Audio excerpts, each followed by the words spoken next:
It's time for Tiger football on your hometown radio station, WPKY. Sponsors for tonight's broadcast include Echo Charlie's at Any Creek Marina, Caldwell Medical Center, Farmers Bank and Trust Company, Community Medical Clinic, McDonald's, First Southern National Bank, the Princeton Electric Plant Board, Fredonia Valley Bank, Pennyroyal Rural Electric, Planters Bank, Tri-Cheese Incorporated, Fortner Gas Company, ASC A&W, Princeton Drug Company, Sanders Gatherings, and the Woodall Agency. Now let's go to the field with Dennis Stevens and Bob Hayes to bring you the live broadcast of Tiger football here on your hometown radio station, WPKY, the Tiger.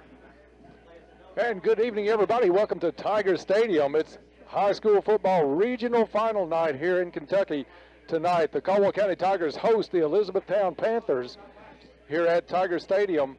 Dennis Stevens along with Bob Hayes, Ty Englebright here at the stadium. Darren Lewis back at the station tonight helping us out. And Bob, you and I are both big baseball fans. Everybody that knows us knows that.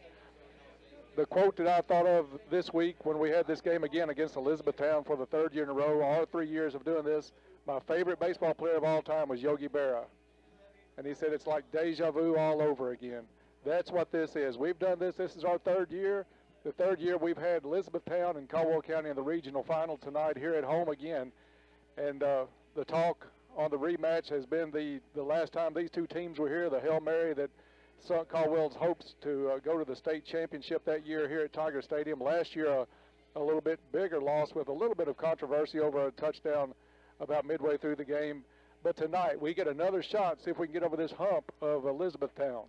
And we'll have our hands full tonight, to say the least, on that, Dennis, as well. E-Town comes in here highly ranked in Class 3A. They are ranked in the lit ratings, number 4 at 107.6. Caldwell County ranked 7 at 94.5. So about a 12-point favorite there, and maybe you can take off 3 or 4 for being the home team. But I think Caldwell County's rating has tended to go down because we don't run up scores against teams that when we have soundly defeated, and so that's probably not a true accurate picture. I think these teams are evenly matched. We have to be attentive to number 14 for E-Town. That's Jay Becker, and their quarterback number 2, Tyler Durbin, or we're in for a long night. E-Town runs out of a wing tee, kind of a spread offense, but the Tigers all year long, all they've done is just get the job done. So that's what we're looking for tonight. We're about 21 and a half minutes away from kicking this one off. This is the pregame show brought to you by McGregor Group. McGregor Group Heating and Air is owned and operated by Javen McGregor, and they can take care of all of your heating and air needs, including installations for new construction, replacements, repairs, and maintenance. They offer high-quality products and have a great staff to take care of the job and get it done right the first time. You can visit Javen and the crew at 950 Varmint Trace Road or call 270-896-5044. That's the McGregor Group in Princeton, and this is the McGregor Group Heating and Air pregame show for Tiger football here on WPKY.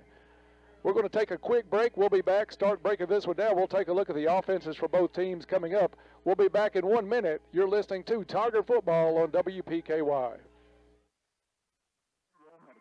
Sleep Lab offers diagnosis for a variety of sleep problems, including sleep apnea. 1 in every 5 Americans have significant sleep difficulties, which, when diagnosed properly, can be successfully treated.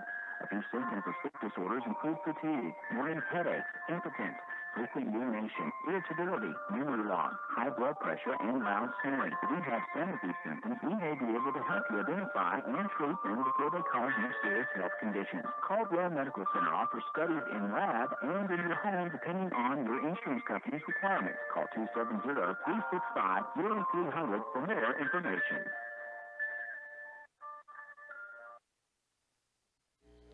And welcome back to Tiger Stadium.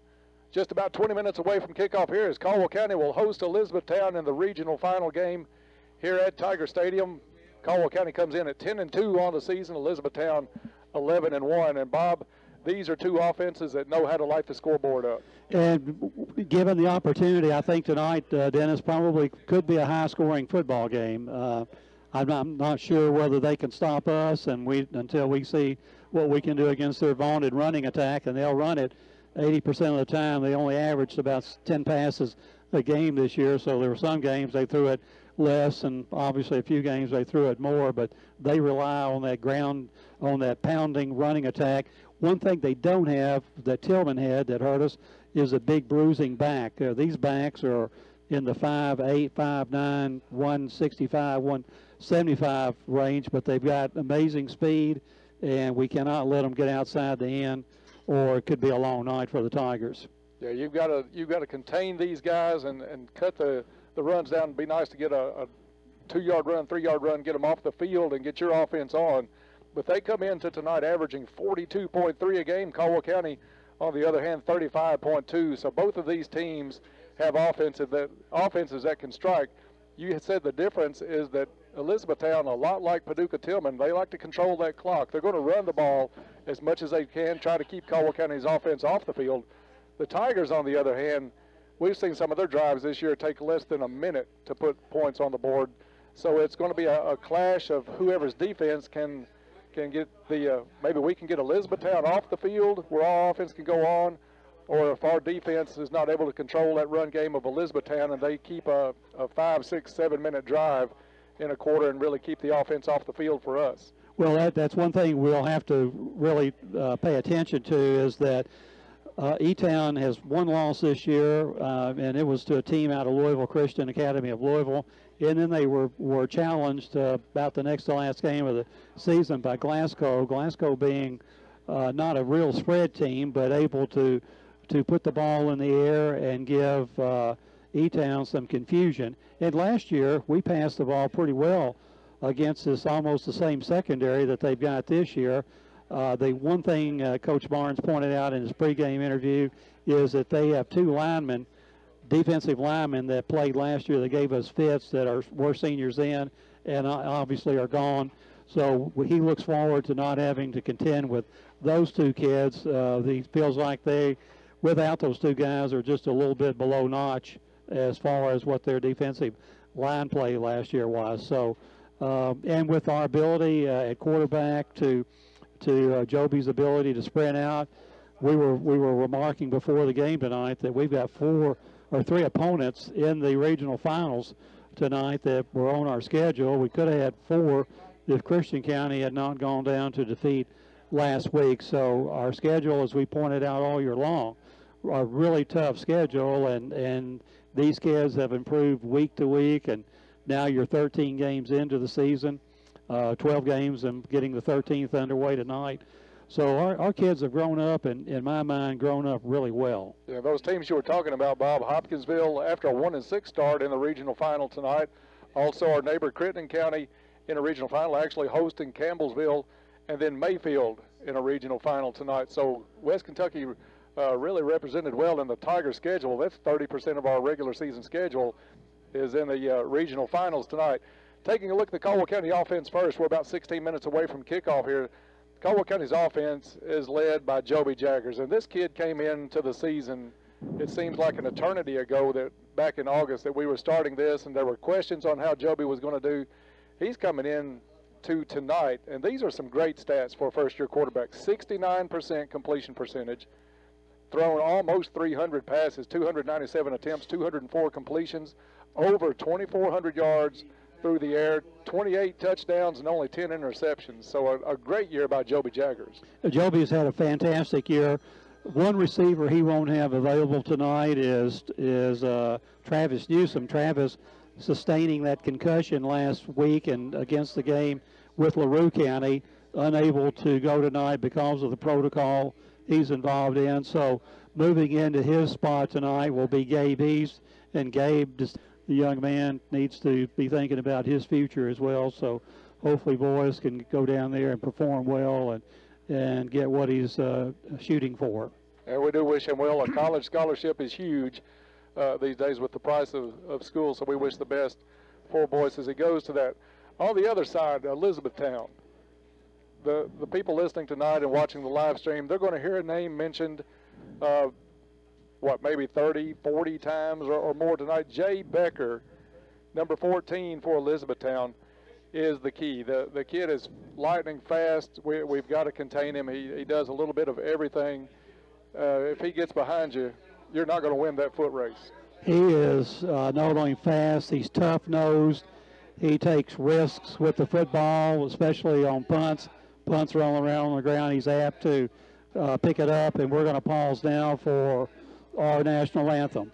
Yeah, we'll keep it right here, and we'll come back for more stats in just a second after the national anthem.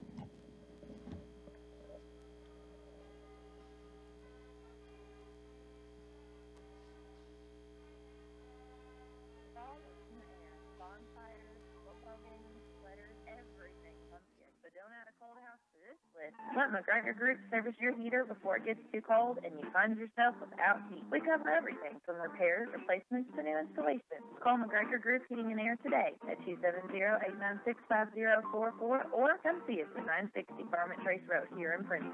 We are the company that you can take comfort in.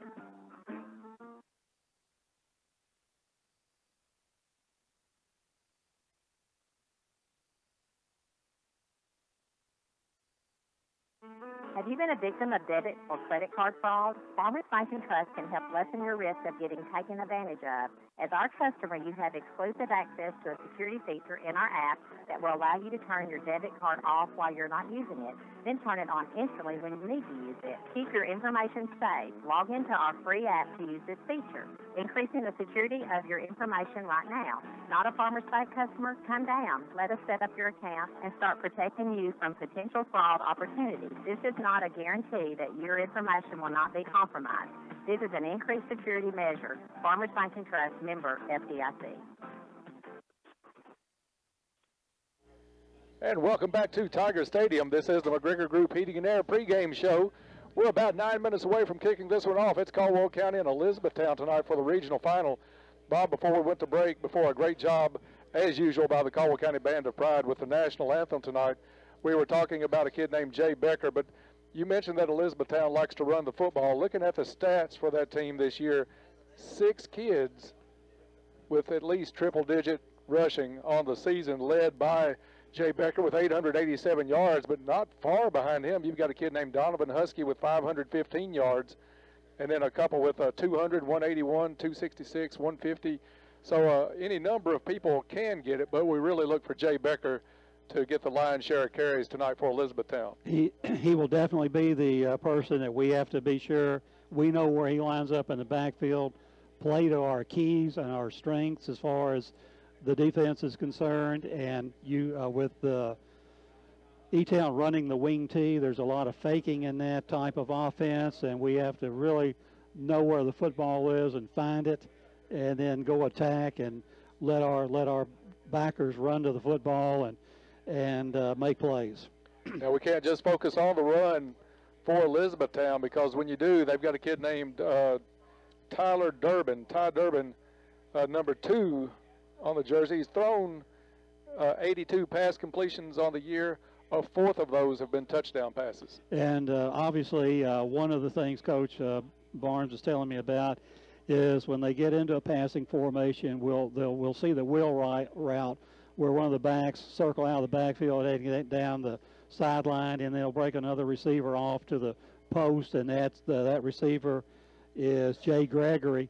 He has several touchdown catches this year. He's also their safety on defense, as well as Jay Becker. So they've got some players that are going to be playing both ways, and with the weather conditions are perfect here tonight. The wind we're notice is going to be picking up. Should be quite windy by in the morning, but I'd say we got a 10 to 15 mile an hour wind. I wouldn't say it's going to affect play that much, but we've got to pay attention to number 2 is Ty Durbin, the quarterback. Number 14, Jay Becker. On defense, Jay Becker's little brother, Joseph Becker, is number 4. So we may be referring, instead of Jay Becker tonight, we may be saying 14 quite a bit. And speaking of defenses, we'll go ahead and go into that as we're down to about 6.5 before we kick this one off. Captains for Caldwell County on the sidelines ready to go out, awaiting Elizabethtown. But defensively, Bob, these are 2 teams that have great defenses. That was Caldwell County's cornerstone to start the season. While it gave the offense time to develop and come along a little bit, the defense was keeping Caldwell County in games early. nothing has changed there. You've got the all-time leading tackler in Hunter Van Hoosier leading that squad. On the other side of the football, you've got a defense from Elizabethtown that's only giving up 9.5 points a game for the season. So both of these squads will bring stout defenses into this contest. And it's going to be a game where we hope that our strengths not more than match their strengths and our defensive play. We hope to be able to force a couple, 3 turnovers. I think E-Town has had the ability to put the ball on the ground a little bit this year, so whoever wins the turnover battle tonight is pretty well going to should be not in the driver's seat. You can't say that for sure, but if you can win the battle of turnovers, you're going to have more possessions than the other team. Well, our defense, we mentioned Hunter Van Hoosier. You look down on the field right now, one of the players, one of the 4 about to go out for the coin toss is Cole Baker. That kid has received a lot of compliments, not from just his own coaching staff or the people in Caldwell County. You've got the kids like, or the people like Coach Morris from Mayfield that bragged on how good Cole is, how they tried to double team him in that Mayfield game and still couldn't contain him. So that kid can really cause some pressure back there for the backfield of Elizabethtown. And with us being in our 13th game, the possibility is that it could be our final game. You know these kids are fired up, pumped, ready to go. Excellent week of practice for the young men, and I look for us to play a really strong, heady, intelligent football game. The captains are being introduced now. We're about 4.5 minutes away from kicking this one off.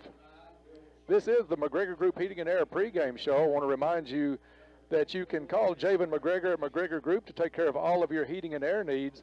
They do installations for new construction, replacements, repairs, and maintenance. They've got great quality products and a great staff to do it right the first time. You can give Javen a call at 270-896-5044. That's the McGregor Group Heating and Air Group in Princeton, the sponsors of our pregame show. Bob, the captain's set to come onto the field about this time. Every week we pause to say a prayer during this time, so we'll do that right now as the captains get ready to come out. Holy God, we ask that you bless the efforts of all the players, cheerleaders, band members, managers, any young person that took a part in tonight's contest. We ask that you bless their efforts and keep them all safe, protect them during the course of this contest, that they may go back to school on Monday morning and just continue with what they're doing at their respective high schools. We ask all this in Jesus' name. Amen. Amen. Referees going out on the field right now. 7-man crew mandatory in this round of the playoffs. So we'll have 7 officials here at Tiger Stadium tonight for this ball game. We should add that these officials tonight are from the Louisville, Kentucky area. You're not, in the playoff, you're not going to be subject to having your own officials work the game. So crew from Louisville is down here in Princeton tonight for the contest. So nobody wearing a state championship ring from your opponent's high school is in the playoffs at this round. So that's a plus right off the bat. 2.5 minutes before we kick this one off. And we kid a little bit with the referees from week to week, but they, by and large, Bob, they've done a good job this year. That we've had some humor at their expense at times, but they do a lot. It takes a lot to be an official. You've got to be very thick-skinned, and these guys really do a good job at their trade. Well, they do 98% of the time. They do. The other 2% is when we like to have the fun. Right. Plus, they've got hundreds of people every week to help them out with anything that they might miss, so that's got to be a plus, too. And there's a toss. Caldwell County has won the toss, and they are going to defer. So keeping that trend alive, Caldwell County has won the toss and will defer. So the Tigers will get the ball first to start the second half, and Caldwell County will defend the Marion Road end of Tiger Stadium when we kick this one off. We're about 1.5 minutes away. We're going to take a quick break and be back to kick this one off. So we'll be back in 30 seconds. You've been listening to the McGregor Group Heating and Air pregame show here on WPKY. We're about to kick this one off. It's Caldwell County and Elizabethtown, round 3, coming your way in 30 seconds. This is Tiger football on WPKY.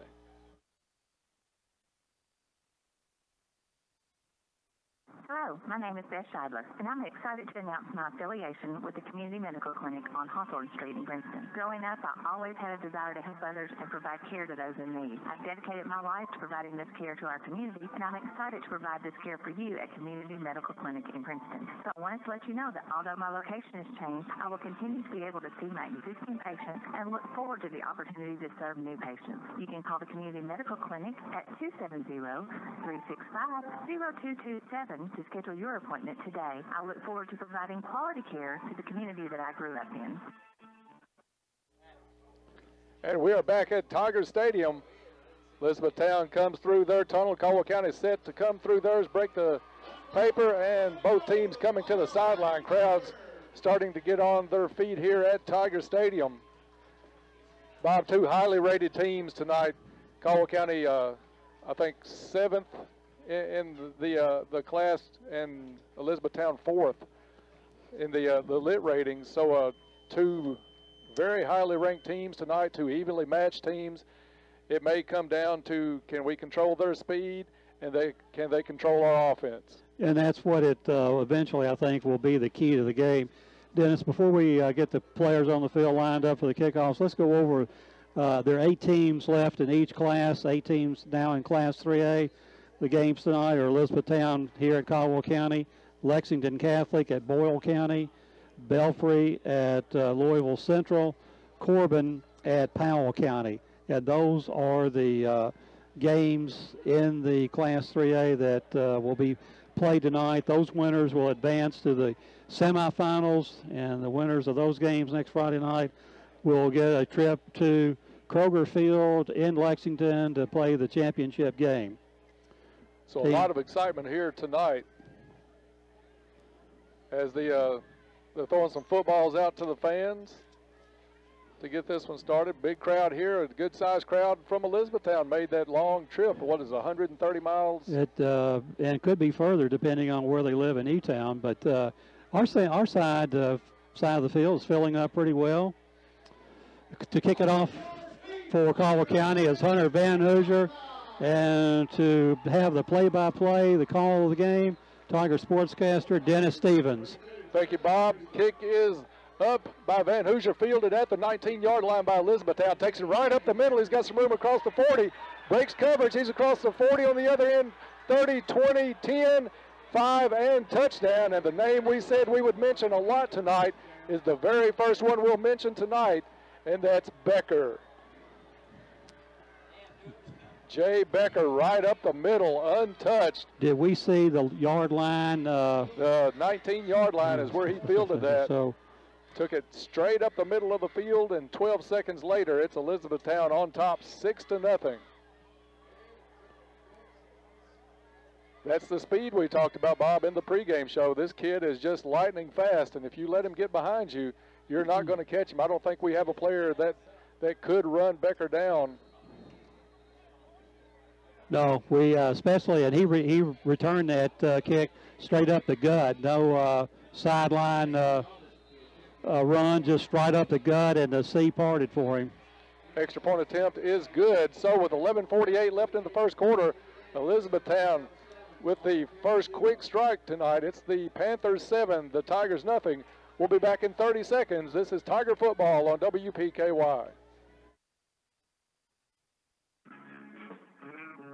Mobile deposit is here. This is Mona Van Hoover with First Southern National Bank, and our new mobile app is loaded with extra features, including mobile deposit.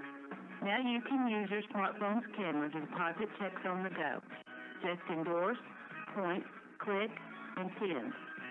Download our new mobile app and try it today. First Southern National Bank, member FDIC.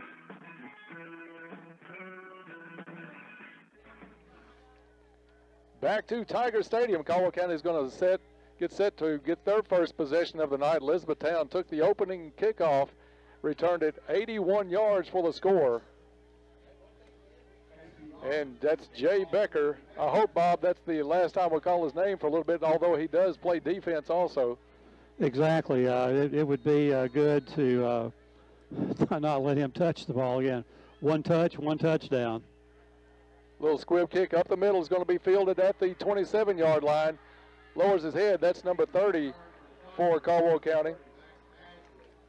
Max Ashley with the return, and he'll get it up to the 35-yard line where Caldwell County will take over 1st and 10. Joby Jaggers will bring his offense out and see if they can knock this one up. Caldwell County will be going towards the cab building end here at Tiger Stadium.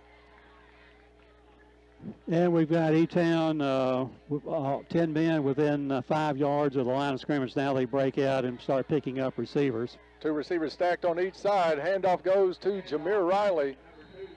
Up the middle, he gets it to about the 37-yard line. Pickup of about 2 on the play. And it'll be 2nd down and 8 for the Tigers. Caldwell County would like to establish a little bit of a run, maybe bring Elizabethtown up to the line a little bit tighter. 3 receivers to the far side. Jaggers looks. He's pressured now. He's going to go down. And he's going to go down inside the 25-yard line. Good coverage by Elizabethtown. Nobody open for Joby. He wanted to try to roll to his right, but that hole quickly filled up. 3rd down and long now for Caldwell County. They'll send 3 receivers to the right, 2 to the left. Empty backfield for Joby. And we'll see some flag on the play. We'll see if it was Caldwell County or Elizabethtown. And it's going to be procedure against the Tigers. That'll back them up 5 more yards. So the start for Caldwell County tonight couldn't be much worse. Sack, a penalty, and a touchdown on the opening kickoff. Tigers stay empty backfield. They'll send Jameer Riley in motion. Jaggers complete to Parker. Parker at the 20, gets up to the 26-yard line, and he'll be thrown down there. So Caldwell County will have to bring the punt unit on.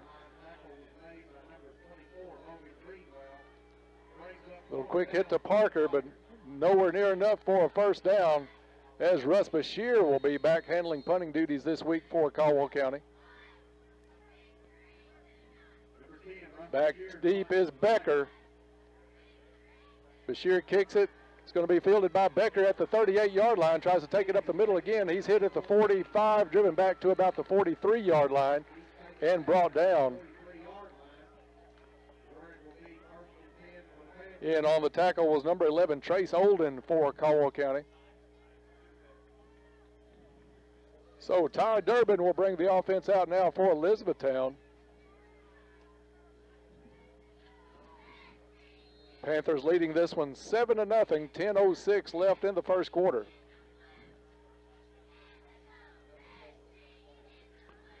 E-Town will start with 2 receivers split to the left, shotgun formation for Durbin.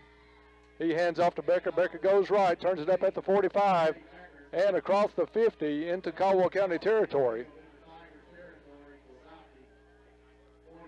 Tackle on the play was Van Hoosier, but not until they got down to the Caldwell County 49-yard line. 2nd down and short for the Panthers. Very warm night for this time of year here at Princeton. It's, what, Bob, roughly 60 degrees at game time. Wind picking up a little bit. Panthers come to the line of scrimmage. 1 split to the right. Player in motion. Handoff is to the deep back. He's going to be pulled down right at midfield. Good play by Dylan Gray. I think it'll be a loss of about 1 on the play back to the, well, they're going to leave it at the 49. Side judge was standing on the 50. They'll leave it at the 49, so no gain on the carry. And it'll be 3rd down for Elizabethtown. These are the downs, Bob, that are important for Caldwell County. You can't let this offense stay on the field and keep grinding that clock up and take the threat of having some more score. Out of the shotgun, handoff is to Becker. Turns it up the field, and he's going to have enough for a 1st down. He's brought down at the 45-yard line. Harrelson on the tackle, but it's a 1st down for Elizabethtown at the Tiger 45-yard line. There's a flag on the play. It is against Elizabethtown. Procedure against the Panthers will bring that one back. So Bob, I don't know who threw the flag, but I never was able to pick it up. Kind of fooled everybody up here in the box, but it's a good break for Caldwell County. It nullifies the first down. Exactly. So the ball moves back to the Panther 46-yard line, where it'll be third down and 8 for the Panthers. This is the kind of situation you hope E-Town finds himself in a lot tonight, 3rd and 8, 3rd and long. 2 receivers each way, with Becker in the backfield with Durbin.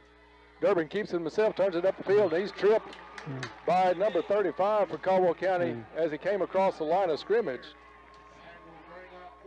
And that is Will Bashir with a trip up. Brings up 4th down for the Panthers. Good tackle there by Bashir at the line of scrimmage. So Elizabethtown will kick it back to Caldwell County.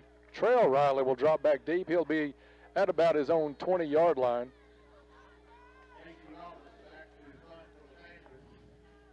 Roberts the punter, and we watched him in the pregame, Bob. He's got a leg on him. Fair catch by Trail Riley at the 22-yard line. So Caldwell County will take over again, see if they'll get a little bit of anything going. Not the best opening drive on the last possession for the Tigers. So Jaggers will come out. He'll have Jameer Riley in the backfield with him. 3 receivers split to his left. Oliver Parker to the right. Jaggers has some pressure in the backfield again. He's going to go down, another sack all the way back at the 10-yard line. Play was slow to developing. He wanted to fake the pass to his left and try to hit Parker up this sideline, but before he could turn around and look back at Parker, he had some company in the backfield. Ball spotted at the 13-yard line on the sack. Jaggers goes 3 receivers to the left. Parker's to the right. Going to bring Ben Holt in just a little bit. Jameer Riley will switch to the left side of Jaggers. Jaggers drops back, looks up the field, and it's going to be intercepted and touchdown. That one read the whole way by Elizabethtown. Jameer Riley, the intended receiver. I think they said Gregory, Bob. Jay Gregory, number 25, on the interception on the pick 6. That comes at 6:58 left in the first quarter, and Elizabethtown now out in front 13-0 pending the extra point. Bob, a disastrous start for the Tigers in this regional championship game. Well, it's a character test right now, I think, Dennis, for us to remain strong. Casey Roberts with the kick. Plenty of distance, and it is good. So with 6:58 left in the first quarter, Elizabethtown has quieted this home crowd. It's the Panthers 14, Tigers nothing. We'll be back in 30 seconds. This is Tiger Football on WPKY.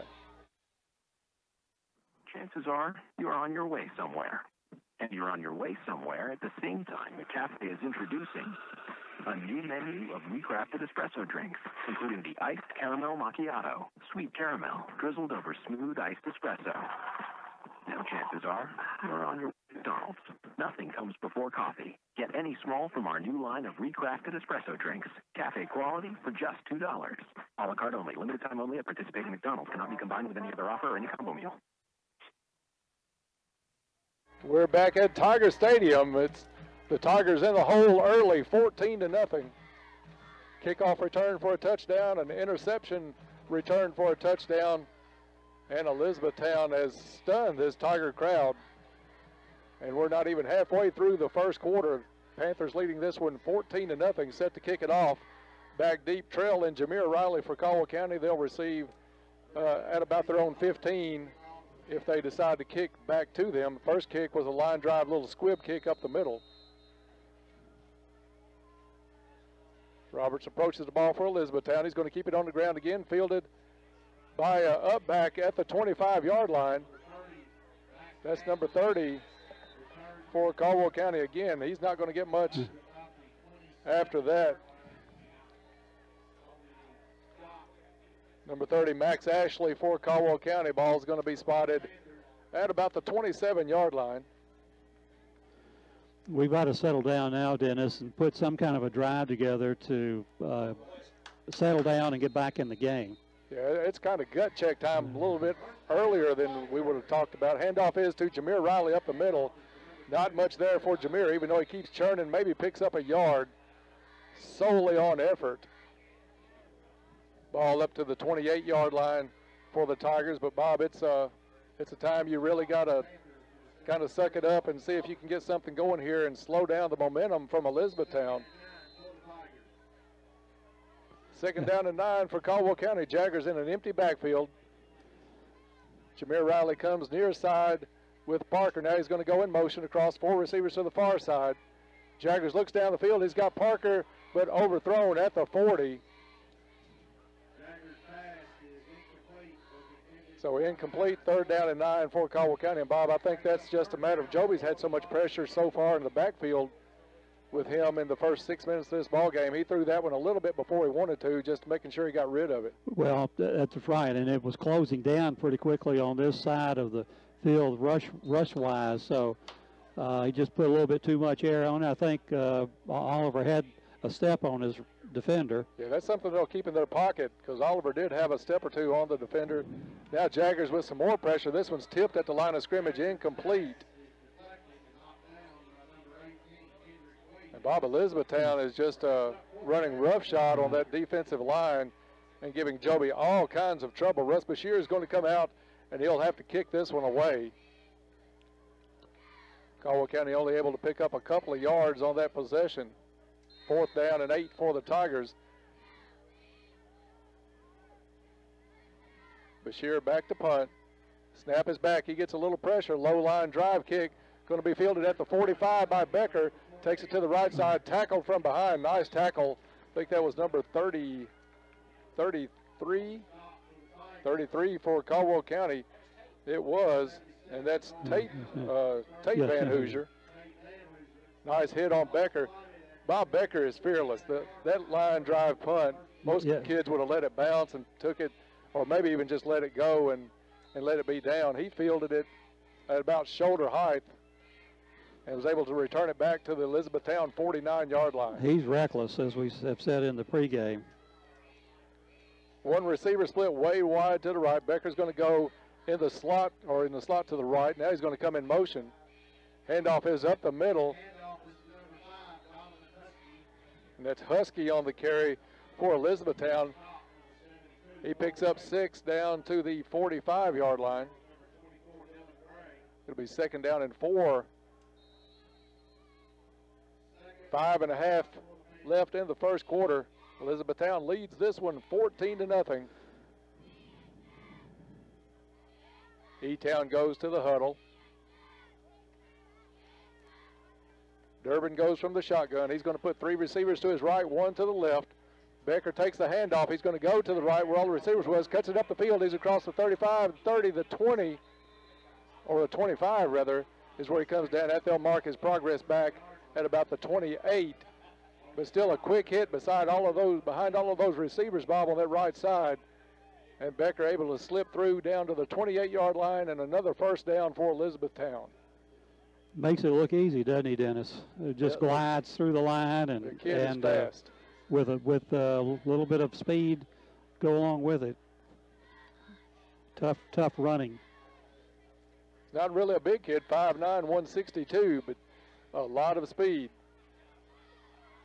E-Town fakes the handoff to Becker. Now it's Husky's going to be tackled in the backfield. Nice hit by, let's see, numbers, was that 63? For Caldwell County, it was 63. Devin Kilgore with a big tackle for a loss. Takes it back to the Caldwell County 33-yard line. 2nd down and long for the Panthers. E-Town yet to put the ball in the air and may see it here.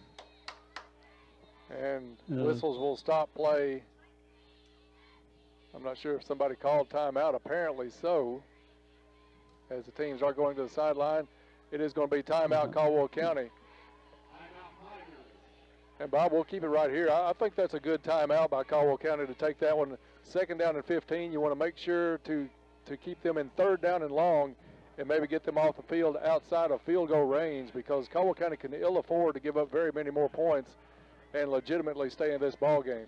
And you know, a good chance to get the kids settled down. Defensively, we stopped them on their first drive, made them punt. It's the big plays that they've killed us with, the kickoff return and the interception return. So defensively, we've got them in where we want them, 2nd and long. Hopefully it'll be 3rd and long here shortly, but they're in 4-down territory now, I would think.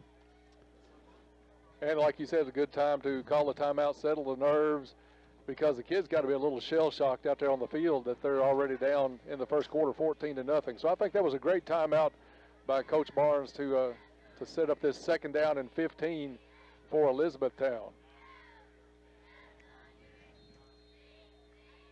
E-Town in the huddle. They'll break it with Becker in the backfield with Durbin. 3 receivers to the left, 1 to the right. And it's a reverse. It goes back to Husky. Husky's got it across the 20.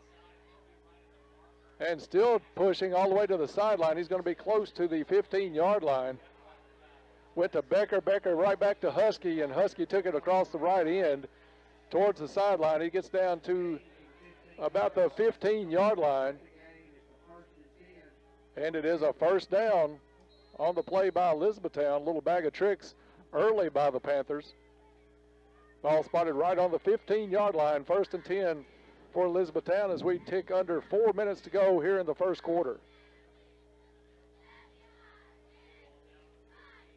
Durbin's going to go under center with Husky in the backfield. And it's going to be a handoff and in to number 36. Touchdown, Elizabethtown, Derek Smith. Little wing tee action going on there for Elizabethtown. And it's almost, I hate to say it, Bob, it's almost like the route is on for Elizabethtown. I was fully expecting, I think most of the Tigers did too, that was going to go to Becker as he went in motion, but touchdown Elizabethtown as they'll try to tack on the extra point. Still over 3.5 minutes to go in the first quarter. Kick is up, plenty of distance, and it looks good. So with 3:38 left in the first quarter, it's Elizabethtown 21, Caldwell County nothing. We'll be back in 30 seconds. This is Tiger Football on 103.3 The Tiger. Fredonia Valley Bank is offering 2 new interest-bearing checking accounts, the Valley Advantage Checking and the Valley Advantage Plus. Come by Fredonia Valley Bank and let us introduce you to these 2 new accounts that will draw interest monthly. Everyone can use a little extra cash these days, so why not ask about the details today or check out our website at FredoniaValleyBank.com for rates and information. Fredonia Valley Bank is your real community bank with hometown freely service you can count on every time. 602 Cassidy Avenue, Fredonia, and 226 Commerce Street, Edaville. Member FDIC and equal housing lender. Back to Tiger Stadium. Excuse me, I thought I could fight that sneeze off, Bob. It beat me. Back to Tiger Stadium, 3:38 left in the first quarter. And Elizabethtown has had the best start they could hope for, 21-0 over the Tigers. They've scored off a kickoff return, off an interception return, and a touchdown on the ground. So the Panthers set to kick off to Caldwell County. They've kept it on the ground on the kickoffs so far, and again, too, giving it rolls all the way through all the players. Now finally picked up back at the 13-yard line by Trell Riley. He's going to try to come to sideline. Nothing there, and he'll run out of bounds inside his 15-yard line. So they'll spot this one at the 14. Jaggers will come out and see if we can get a little something going out of this Tiger offense. 3.5 minutes left in the quarter. Bob Joby has had so much company tonight. It's not been pretty in the backfield, to say the least. Dennis, under tremendous pressure every time he's gone back to throw the ball. And with that, Elizabethtown putting everybody within 5 yards of the ball except for one safety. Handoff goes to Jameer Riley.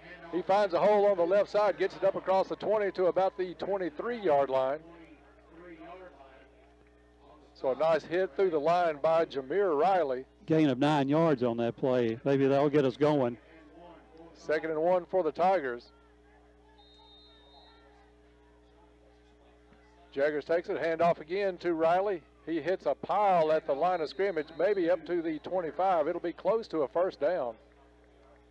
And it is a Little Caesars first down as Caldwell County. They'll spot this one. Forward progress to the 26-yard line.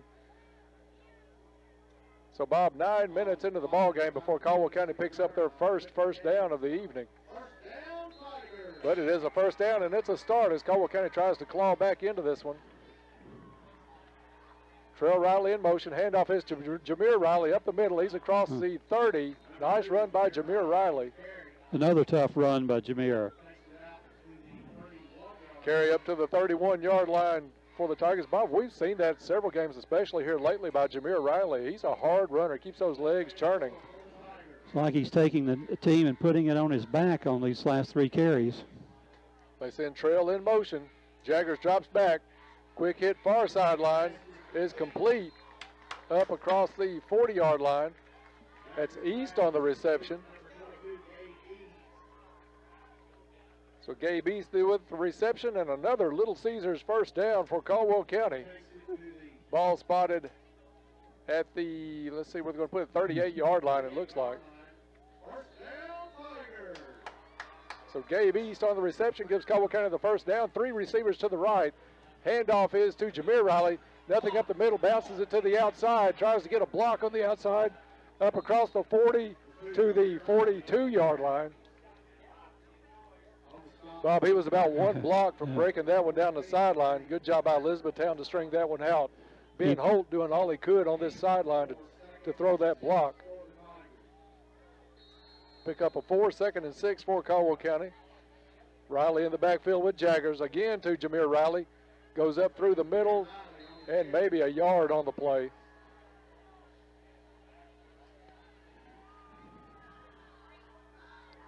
Caldwell County, though, Bob, at least able to move this one. I think this drive started at about the, 14-yard line. 14, all on the, well, except for one pass.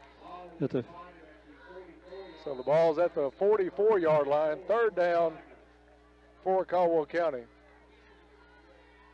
Caleb Burton's coming in the backfield for the Tigers. They'll give Jameer just a little bit of a break on this one. Big 3rd down by the Tigers. They've got to try to put something on the board. This one's going to be whistled dead. And let's see, it's going to be a timeout. Caldwell County, that's their 2nd one of the first quarter. 1:09 left in the first quarter. Timeout, Caldwell County. We'll keep it right here as Bob, this start by the Elizabethtown team just has the crowd quiet. The Tigers a little bit stunned. They'll have to claw back into this one. But a scoring on this drive would be huge for the Tigers' chances and for the morale. Absolutely, and you know, it's fine to me to burn all our timeouts trying to get us settled and in the frame of mind. We've moved it pretty well. 30 yards upfield, taking over at the 14, and now we're at the 44. Got a key 3rd down and 4 coming up for the Tigers. 1:09 left in the first quarter. Offenses come back out on the field. Winner of this game will host either Boyle County or Lexington Catholic. Boyle County 11-1, number 3 on the season. Lexington Catholic at number 9 at 7-5 on the season. That's what's on the line tonight here in this one. Jaggers takes the snap. Play action. He's going to swing pass over to Trail Riley, who drops it and then takes a big hit. That's got to draw a flag. It's incomplete, but a flag came in as Trail took a big hit with the ball laying on the ground. Flag is on the ground, so surely this will result in a first down for Caldwell County. They only needed, they needed about 5. This ought to be enough. This is at least the 15. I think it's a 15-yard. Did they give him for the 15? 5, 6, 7. Yeah, it looks like they are going to call the personal foul, and should have. The ball actually laid on the ground a couple of seconds. Trail let it bounce, actually stood there and looked at it, bent over it, and then out of nowhere took a big hit. So a Little Caesars first down via the penalty for Caldwell County as the ball moves up to the Elizabethtown 41-yard line. Handoff is to Jameer Riley back in the ball game. He's across the 40 down to about the 38-yard line. First time tonight the Tigers have been in Elizabethtown territory. Joseph Becker on the stop for Elizabethtown. The ball at the 38-yard line. Second down for the Tigers. Both Rileys in the backfield. Trill and Jameer with Jaggers. Two receivers right, one to the left. Parker, the nearest receiver, to the sideline. Jaggers drops back, got a little better time. He's going to go up the field. One-on-one coverage. This one's going to be overthrown. Far sideline right at the corner. I think he was looking for East again down in that corner. Had single coverage on that side. Jaggers threw it up as a jump ball, but neither player able to come down with it. It'll bring up third down and long for the Tigers. 19 seconds left on the incompletion. Clock stopped. Jaggers takes it. Pitch goes back to Jameer Riley. He's going to try to get to the sideline. Tripped up right at the 40. It'll be a loss on the play. He had a little room. Could have broken it to the sideline, but tripped up on the play. And that'll bring up fourth down. That'll be the last play of the quarter. So after one quarter of play, it's Elizabethtown 21, Caldwell County nothing. We'll be back in 1 minute. You're listening to Tiger Football on WPKY. Here's a reminder from your Princeton Electric plant board. Meter tampering is dangerous. Tampering with an electric meter is not only dangerous, it is dishonest and against the law. Stealing electricity by tampering with an electric meter may result in your arrest and can even risk your life.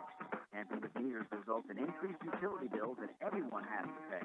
If you see anyone tampering with an electric meter, call the Princeton Electric plant board right away at 270-365-2031.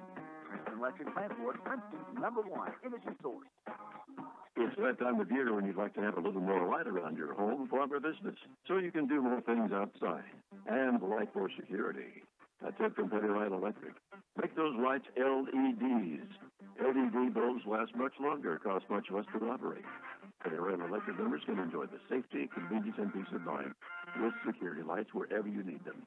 For more information, call your friends at Penny Light Electric. Penny Light Electric, your touchstone energy cooperative. Back to Tiger Stadium, getting set to start the second quarter. The Tigers trailing this one 21-0. Elizabethtown capitalized on a couple of big plays. Third touchdown on the run. And it's 4th and 8, and the Tigers disdain the punt, going to go for it. Jaggers to the far sideline, looking for Parker. It's going to be incomplete. Becker thought he had the interception. He's pleading his case to the official. So the incompletion gives it to Elizabethtown on the turnover. Actually, Becker doesn't realize they're in better shape had he dropped the ball, because they're going to get the ball well up the field farther than where the interception would have occurred. So it's 1st and 10 Elizabethtown from their own 39-yard line.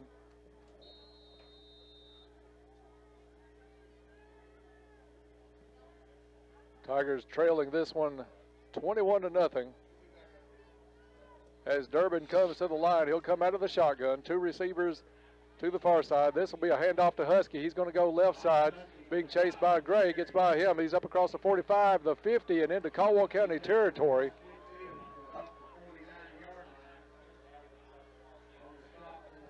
That is number 5, Donovan Husky, 5'6", 166.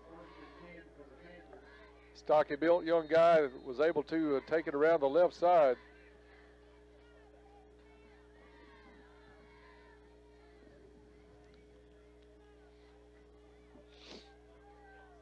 And it got down to the Tiger 48-yard line. First down for Elizabethtown. Three receivers to the right. Durbin's going to look left. It's complete at the 45. He's up across or close to the 40 before he's thrown out of bounds. And Bob, I was trying to pick the number up for you. Number 25 on the reception is Jay Gregory.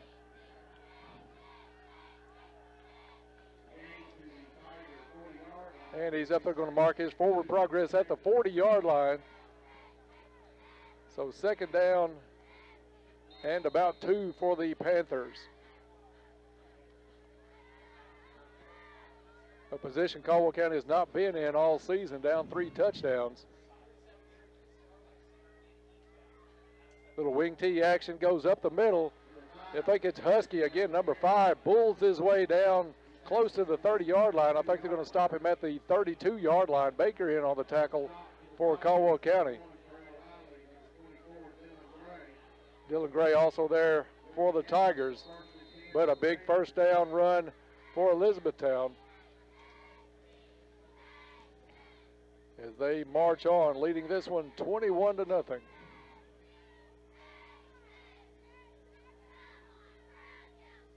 Panthers again under center. Little reverse action goes to Becker, finally across the 30. He's across the 25, still on his feet, trying to get to the sideline. Tripped up at the 20. He's going to fall down to about the 15-yard line.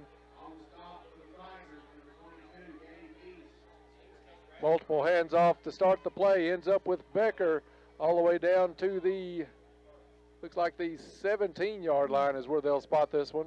First down for Elizabethtown.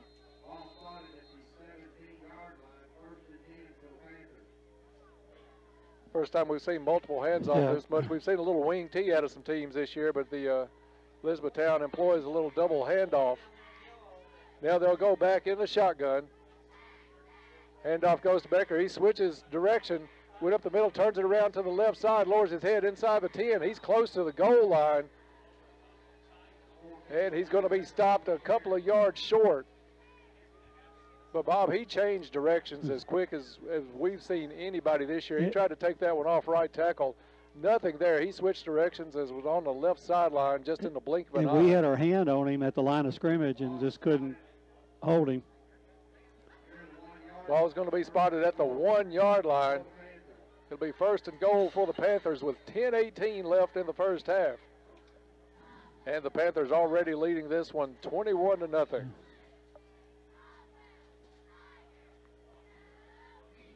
Becker and Husky in the backfield.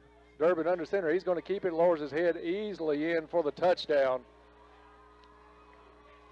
And we said the route may be on earlier. The route definitely on now. 27-0 Elizabethtown.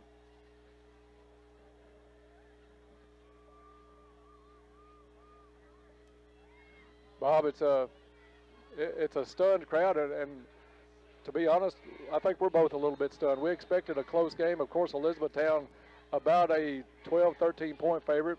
Then you take off the home field, but really it's been all Elizabethtown in this ball game so far. And with the exception of one drive that we just put together, we've not been a factor at all tonight. So Roberts for the extra point. This one will be flagged. I think it's movement against Elizabethtown on the line. And it is procedure against the Panthers. They'll back it up, so the extra point attempt will come 5 yards deeper.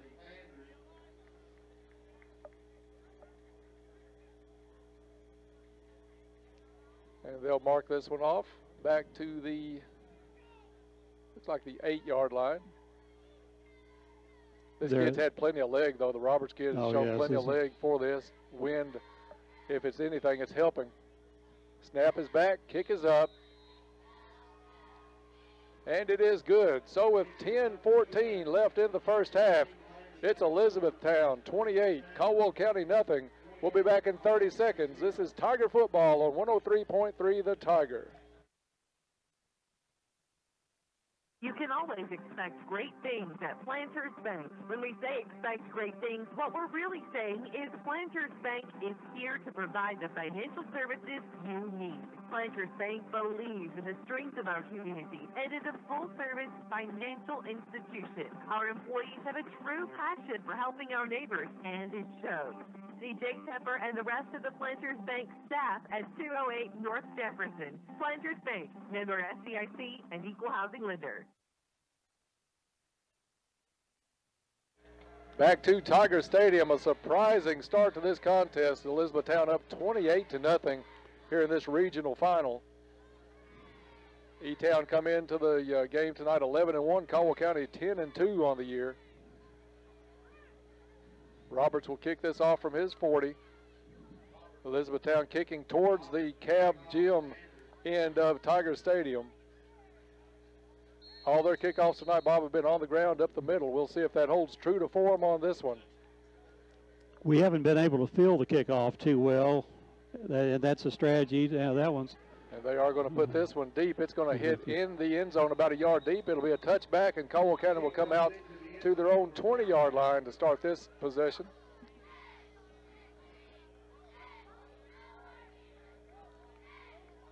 Coaching staff trying to get something going for this Tiger offense. We did put together a little bit of a drive that stalled on the last possession, able to move the ball up the field, much like it was reported that Paducah Tillman did last week against Elizabethtown. They were able to move the ball, never scored a point.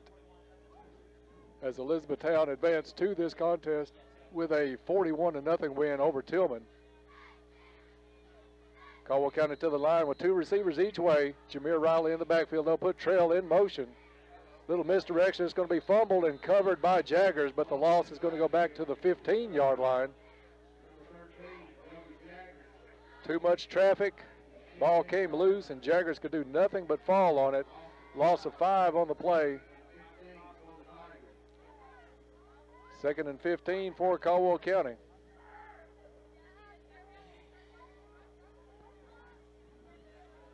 Tigers are going to go with Oliver Parker to the far sideline. Two receivers near side. Jaggers is going to come out. It'll be out of the Wildcat, but a flag is going to stop this one before we get started. And it's against Caldwell County. Procedure against the Tigers will move it back to the 10-yard line. So nothing going right here for the Tigers tonight. Two receivers each way as Holt will go over with Parker on the far sideline. Jameer Riley takes the handoff, tries to find a hole. He's up across the 10 to about the 12 or 13-yard line. Not a lot there before he's closed down, and it'll bring up 3rd down and long for the Tigers. Actually, Dennis, it'll be 2nd down. Oh, I'm sorry, 2nd down. Oh, they've got 3rd on the far sideline. That's not correct. Did they turn it on the penalty, I bet is what they did. Jaggers takes it. He drops back. Now he's got some pressure near his goal line, tries to throw it, and it's going to be an incomplete pass because it bounced and was picked up by a lineman that ran it into the end zone, but they're going to call it an incomplete pass. And they do bring, Bob, the punt unit on. So apparently that was, they're showing 4th down on the far sideline. Well, if it was a motion penalty, I'll ask Coach about that tomorrow. Caldwell County is going to kick this one just in front of their own end zone. Bashir gets it away. Kick angled toward the sideline. Not a lot of distance on it. It's going to be great field position for Elizabethtown. The only plus to that kick, it stayed away from number 14, Becker. And the Panthers will take over. Little discussion with the officials was I didn't see a flag. They're almost in discussion like there was a flag against Caldwell County. And it was against the Tigers. It is declined, so Elizabethtown will take over 1st and 10 from the Tiger 30-yard line. And Bob, as strange as this may sound, with 8:50 left in the first half, if Elizabethtown scores here and gets 2, it's a running clock on the Tigers. E-Town really playing exceptionally well tonight. I'm impressed by how they've played. Durbin rolls to his right. He's going to look over the middle. This one's up and incomplete. He was looking for number 25, Jay Gregory, well over his head. Actually, decent coverage by the Tigers. 3 people around Gregory right in the middle of the goal line. Ball will come back 2nd and 10 for Elizabethtown from the 30-yard line. Clock stops with 8:44 left in the first half on the incompletion. 28-0 Elizabethtown. Just no mistakes by this team tonight, Bob. Everything they've touched has turned to gold. 2 more handoffs, ends up in the hands of number 4. That's Joseph Becker. He gets it down close to another first down. Side official marking that about the 20. We'll see if that's where they spot it. If it is, that'll be another first down for Elizabethtown.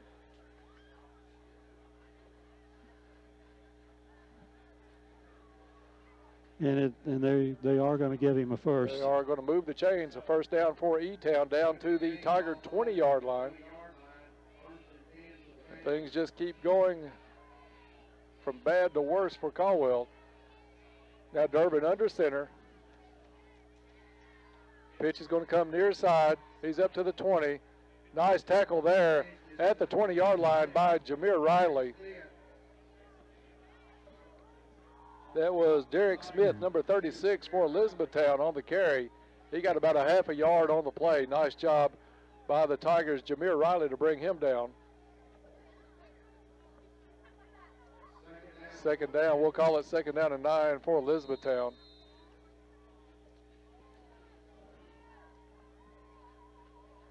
This is as quiet as I've heard a Caldwell crowd all season long. Durbin will come up under center. He fakes it, rolls to his right, or rolls to his left, and then turns it up the field. He'll pick up a little bit of yards. Powell is pushing past the 15-yard line. Caldwell County hit him at about the 18-yard line. But by the time the whistles blew, the ball was down, marked down, they'll mark it at about the 13-yard line. Third down and about 3 for Elizabethtown with 7:11 left in the first half. Stay tuned at halftime. Bob Hayes will have all of the first half stats. And there's a shocker. It's all Elizabethtown. This just in. Yeah, spoiler alert here. It's all E-Town on the stats. Snap is back. Handoff is to Becker. He cuts it up the field on the left side. He'll get it. Looks like he'll get the first down. Flags coming in late. We'll sort through these. As Elizabethtown got it inside of the 10 down to about the 8-yard line, it looks like. Now a lot of conferences going on. You got a couple officials down at the ball, 3 more, a couple of yards behind it.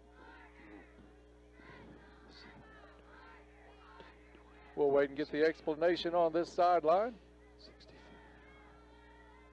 Personal foul and offsetting personal fouls.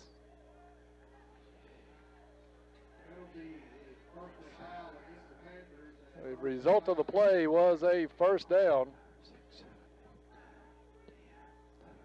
So the ball spotted at the 7-yard line. It'll be first and goal for Elizabethtown on the offsetting personal fouls. 6:45 left in the first half. E-Town breaks the huddle. Caldwell County sets the defense deep in their own end. Becker in the backfield with Durbin. Durbin out of the shotgun. 3 receivers to the right. He's going to roll to right now. Handoff to Becker, and he walks into the end zone across the left side. They got Caldwell County's defense all rolling to the near sideline. Late handoff to Becker, and he walks in and just stops a yard deep in the goal line. And it's touchdown Elizabethtown, 34-0. That comes with 6:24 left in the first half. And Elizabethtown trying to punch their ticket for a state semifinal game at E-Town next Friday night. Just a surprising score tonight, Bob. I expected a much closer game. I didn't know if Caldwell had the horses to really go with Elizabethtown all night long. I thought it would be a good game, but really just shell-shocked here the Tigers are this first half as E-Town calls the timeout. What's been impressive is not only the backs, we knew they were good, but the E-Town offensive line is blocked extremely well. And with this misdirection and speed on top of that, if you put your foot down, headed one direction, they're going the other one on you, right, you cannot recover. And defensively, they brought more company to the backfield than a Thanksgiving dinner on Joby Jaggers Yes. tonight. So he's not had any time to throw the ball. He's been rushed just about the whole night.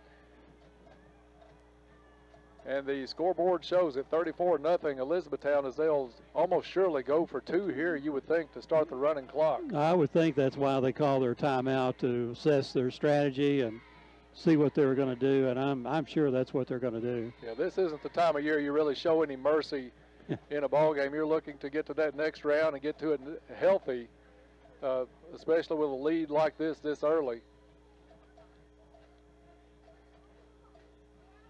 And they'll come to the line of scrimmage. Let's see how they'll line it up trying to get the 2. They've got Husky in the backfield.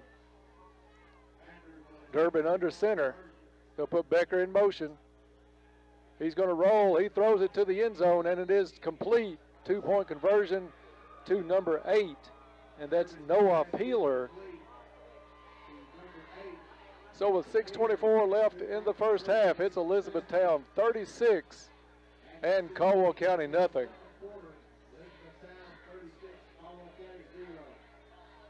Just a stunner here. We'll keep it right here. I do want to pass along this. The community is invited to enjoy a delicious holiday meal at the Princeton Golf and Country Club this coming Sunday from 11 a.m. to 1:30 p.m. This special holiday buffet will include turkey, ham, baked fish, along with all your favorite traditional side items. The cost is only $16.95 per person, and that's half price for those 10 and under. And this includes the drink. So come on out and enjoy some holiday cheer with friends and family. That's at the Princeton Golf and Country Club this Sunday from 11 a.m. to 1:30 p.m. You can call Marilyn at 270-963-0512 to make your reservations. Great meal coming up this Sunday at the Princeton Golf and Country Club. Roberts will put it in play for Elizabethtown. Caldwell County is going to send Trell and Jameer Riley back.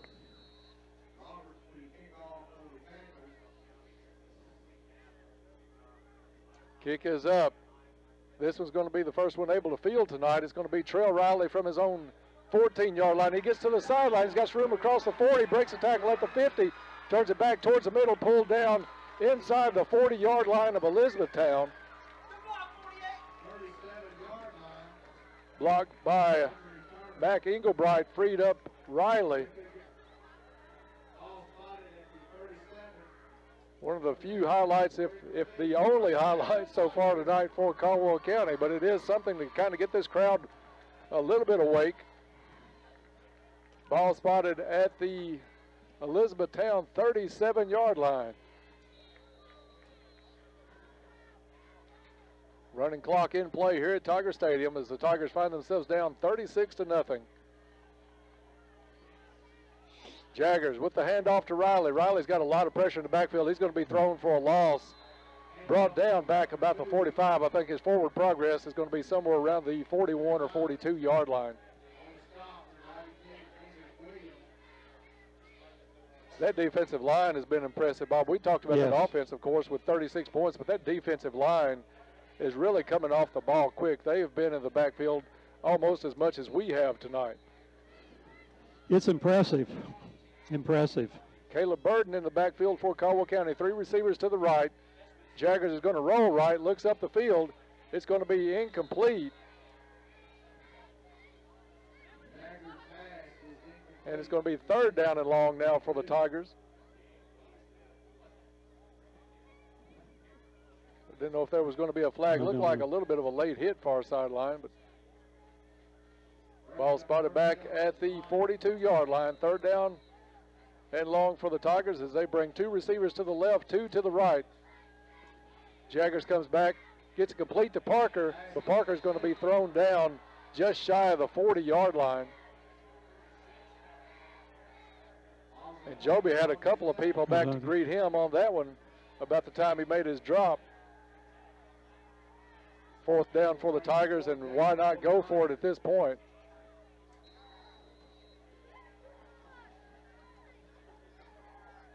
But instead, no, Caldwell County is going to send the punt unit on. We're under 4 minutes to go in the first half.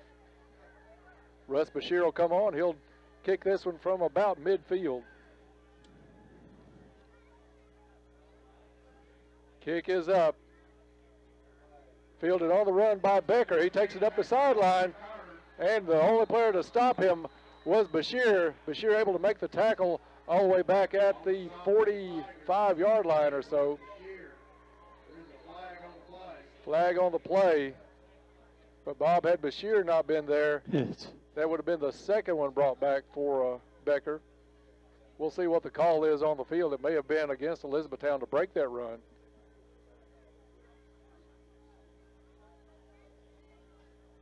Very lightly penalized game really tonight, Bob, especially compared to last week against LaRue County.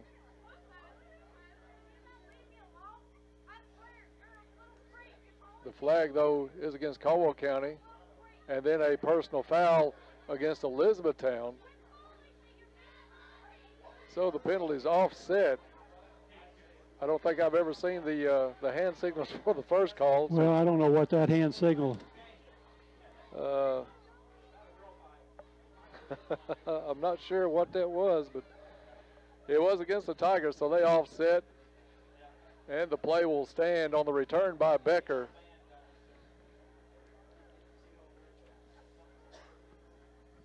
Maybe Coach Barnes hasn't seen that hand gesture either, as he gets the lead official to come over for the explanation. Looks like they're going to spot this one at about the 44-yard line. Oh, they will enforce the personal foul penalty. And then I think they'll come back upfield. I think it's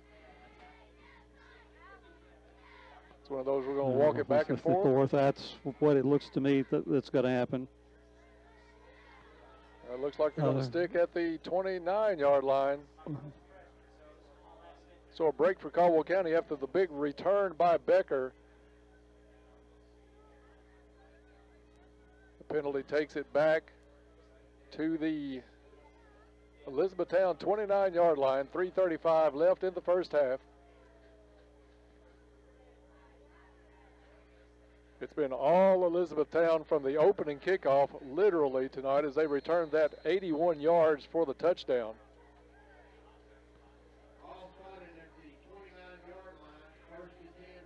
So Durbin will come up out of the shotgun. 3 receivers to the right. He comes to the right, complete to number 21 at the 28. He's got some room across the 35, up to the 40, still on his feet and out of bounds near midfield. Big hit by Gabe East.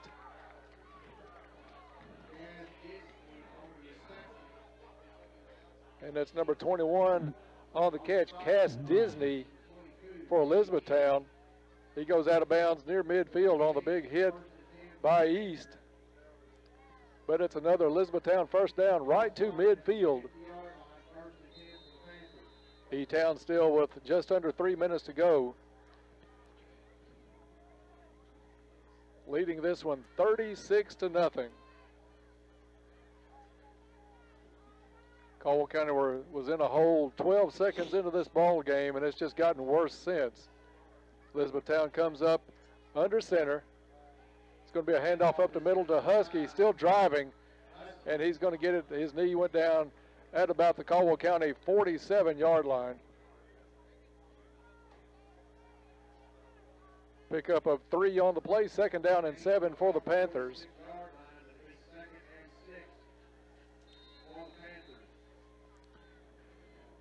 They bring in the play from the sideline.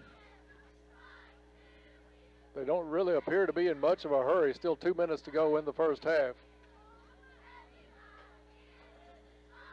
2 receivers to the far sideline. Trail and Jameer in coverage. Double handoff again goes to number 4, Joseph Becker, the younger brother of Jay Becker. Carry goes up to the 45-yard line where it'll be 3rd down and 5 for E-Town.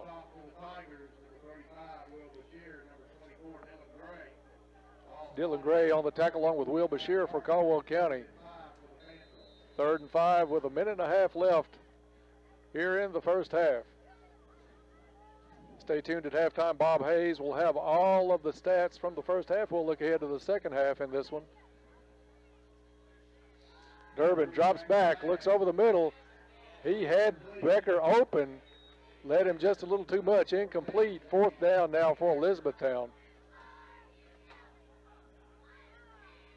Bob Becker has done everything else tonight. You kind of expected him to pull in the one-handed catch at the knees to pull that one back in. Kind of surprised he didn't. It was not that hard a catch. It looked from my viewpoint, Dennis. He just maybe was losing his balance a little bit trying to catch it. Yeah, just led just a little bit too much.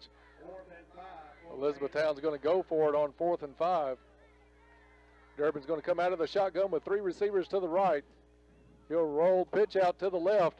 It is Becker. Becker's got enough for a first down and more as he's across the 35 down near the 30-yard line.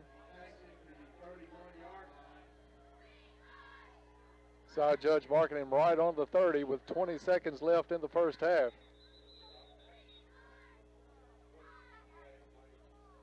It looks like timeout was called. I'm not sure why. They're going to stop the clock while they move the chains, I thought.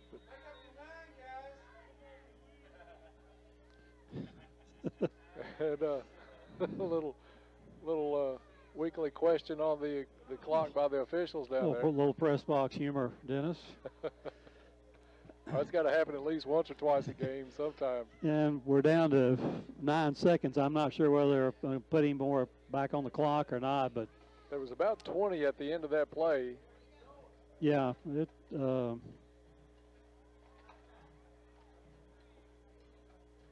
see what they ask for. Maybe time for one play, because when it starts, it's a running clock.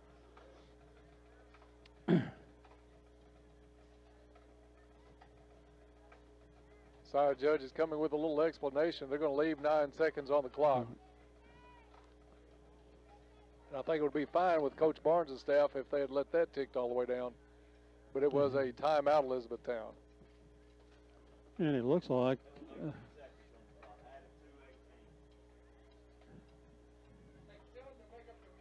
and they're going to add some time back on the clock.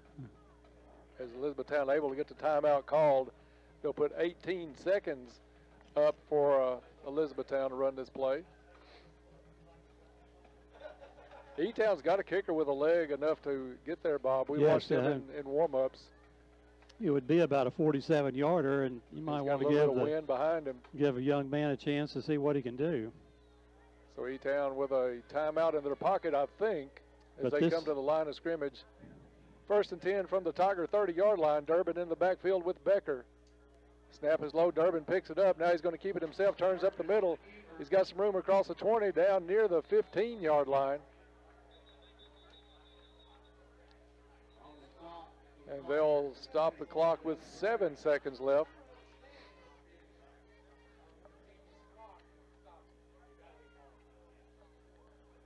Let's see if Elizabethtown got the timeout called.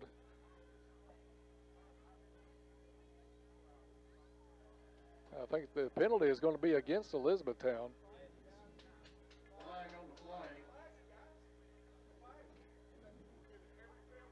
I think he called a hold on Elizabethtown on the run. That'll bring it back to the 26-yard line.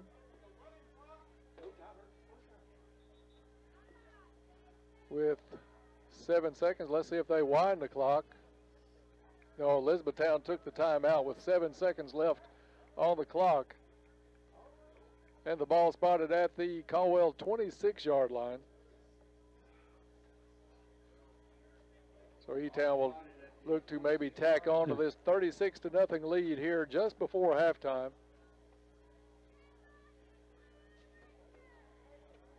Long night for the Tigers and the staff. And Bob, it's just it's almost beyond explanation. We knew Elizabethtown would have to make a couple of mistakes to really help us out some tonight. They've not made the first mistake really so far tonight. I would say probably 4 major mistakes would have to happen. Yeah, just a tough start. The opening kickoff returned by Jay Becker from Elizabethtown from 81 yards, and from them it was all Elizabethtown. They are going to try the field goal here just before half. They're going to spot it at the 32. It'll be a 42-yard attempt. Casey Roberts will give this one a try. Jay Gregory with the hold. Snap is down, kick is up, and a low line drive kick has just enough to get over the upright. So as time expires in the first half, it's Elizabethtown at the half leading this one 39-0. We'll be back with all of the first half stats and a look ahead to the second half. All that coming your way in 4 minutes. Stay tuned. You're listening to Tiger Football on WPKY. Portner Gas Company is a full-service local and family-owned propane company offering services in Princeton, Cadiz, Madisonville, and Murray. Right now, Portner Gas is offering specials on propane.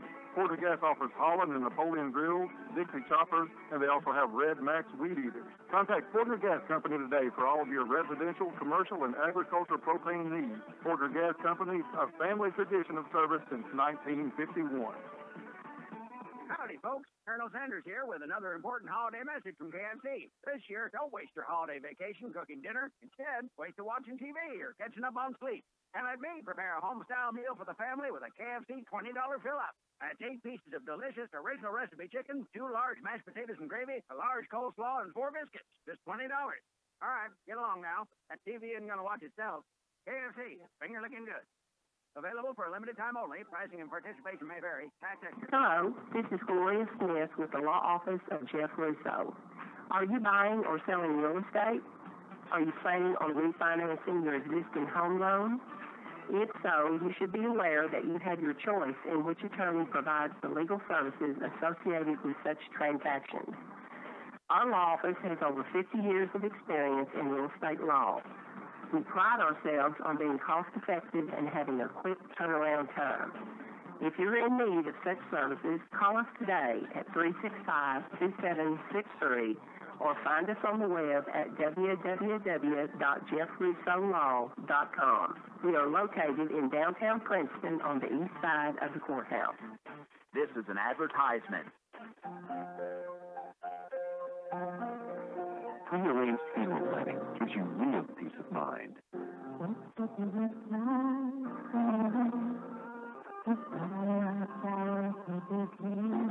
Morgan's Funeral Home, we can help you plan your final arrangements in advance and make your wishes known. We'll assist you in making the choices and selections that reflect your wishes and help you put them in writing so there will be no doubt.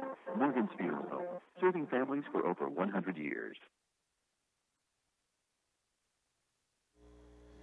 And we are back to Tiger Stadium. It's halftime, and Caldwell County trails this one 39-0.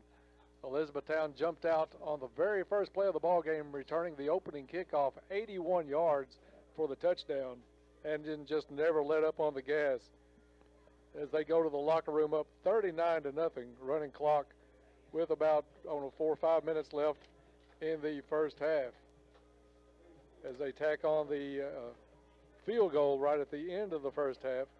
So Caldwell County, Bob, on the verge of seeing their season end, although a spectacular season by all means for this team, as a lot of people thought that they were a 6-4 regular season team, maybe second round of the playoffs as this season began, playing again in their 6th consecutive regional championship. But tonight it's been all Elizabethtown, and you've got the stats. Well, and we've been unable to protect the quarterback, which is really somewhat demoralizing because we've not had a chance to even get the ball for Joby to get set and get the ball off. And we're here at halftime with the Tigers trailing 39-0. Tigers do get the ball to start the third quarter. Again, the clock will be running. And to go over the first half scoring before we take a look at these stats, the game opened, as Dennis said, on an 81-yard kickoff return by Jay Becker at the 11-minute, 48-second mark. Extra point kick was good. E-Town taking a 7-0 lead at that time. Also in the first quarter, an 18-yard interception return by Jay Gregory at the 6-minute, 59-second mark of the first quarter. Extra point good again. E-Town up 14-0. Also in the first quarter, Derek Smith, a 15-yard run. PAT was good again at the 3-minute, 38-second mark. E-Town up 21-0 at that point. In the second quarter, quarterback Ty Durbin, a 1-yard run at the 10-minute, 14-second mark. PAT was good. E-Town leading at that point 28-0. Also in the second quarter, Jay Becker, another touchdown on a seven-yard run. And the two-point conversion was good with 6 minutes and 24 seconds to go. And at that time, E-Town had a 36-0 lead over the Tigers. And to end the first half, with 6 seconds to go, a 42-yard field goal by Casey Roberts moves the score to 39-0 in favor of E-Town at halftime. Looking at the stats, the Tigers' stats are just horrible, Dennis, in all respects of the word. 14 rushing attempts tonight. Jameer Riley with 11 carries for 25 yards. Joby Jaggers, 2 sacks for a -20, and the team with 1 on a missed fumbled handoff, a -4 yards on that play. So on our 14 carries, we have a net rushing total of 1 yard. In the passing department, Joby was 3 out of 10, 1 interception. Gabies, 1 reception for 7 yards. Oliver Parker, 2 receptions for a total of 6 yards. And those have been the only young men to have caught the ball tonight for the Tigers. 3 receptions, total of 13 yards. Total net offense here in the Tigers for the Tigers in the first half of 14 yards. For E-Town, with big play after big play after big play, they have rushed the ball 23 times tonight for 142 yards.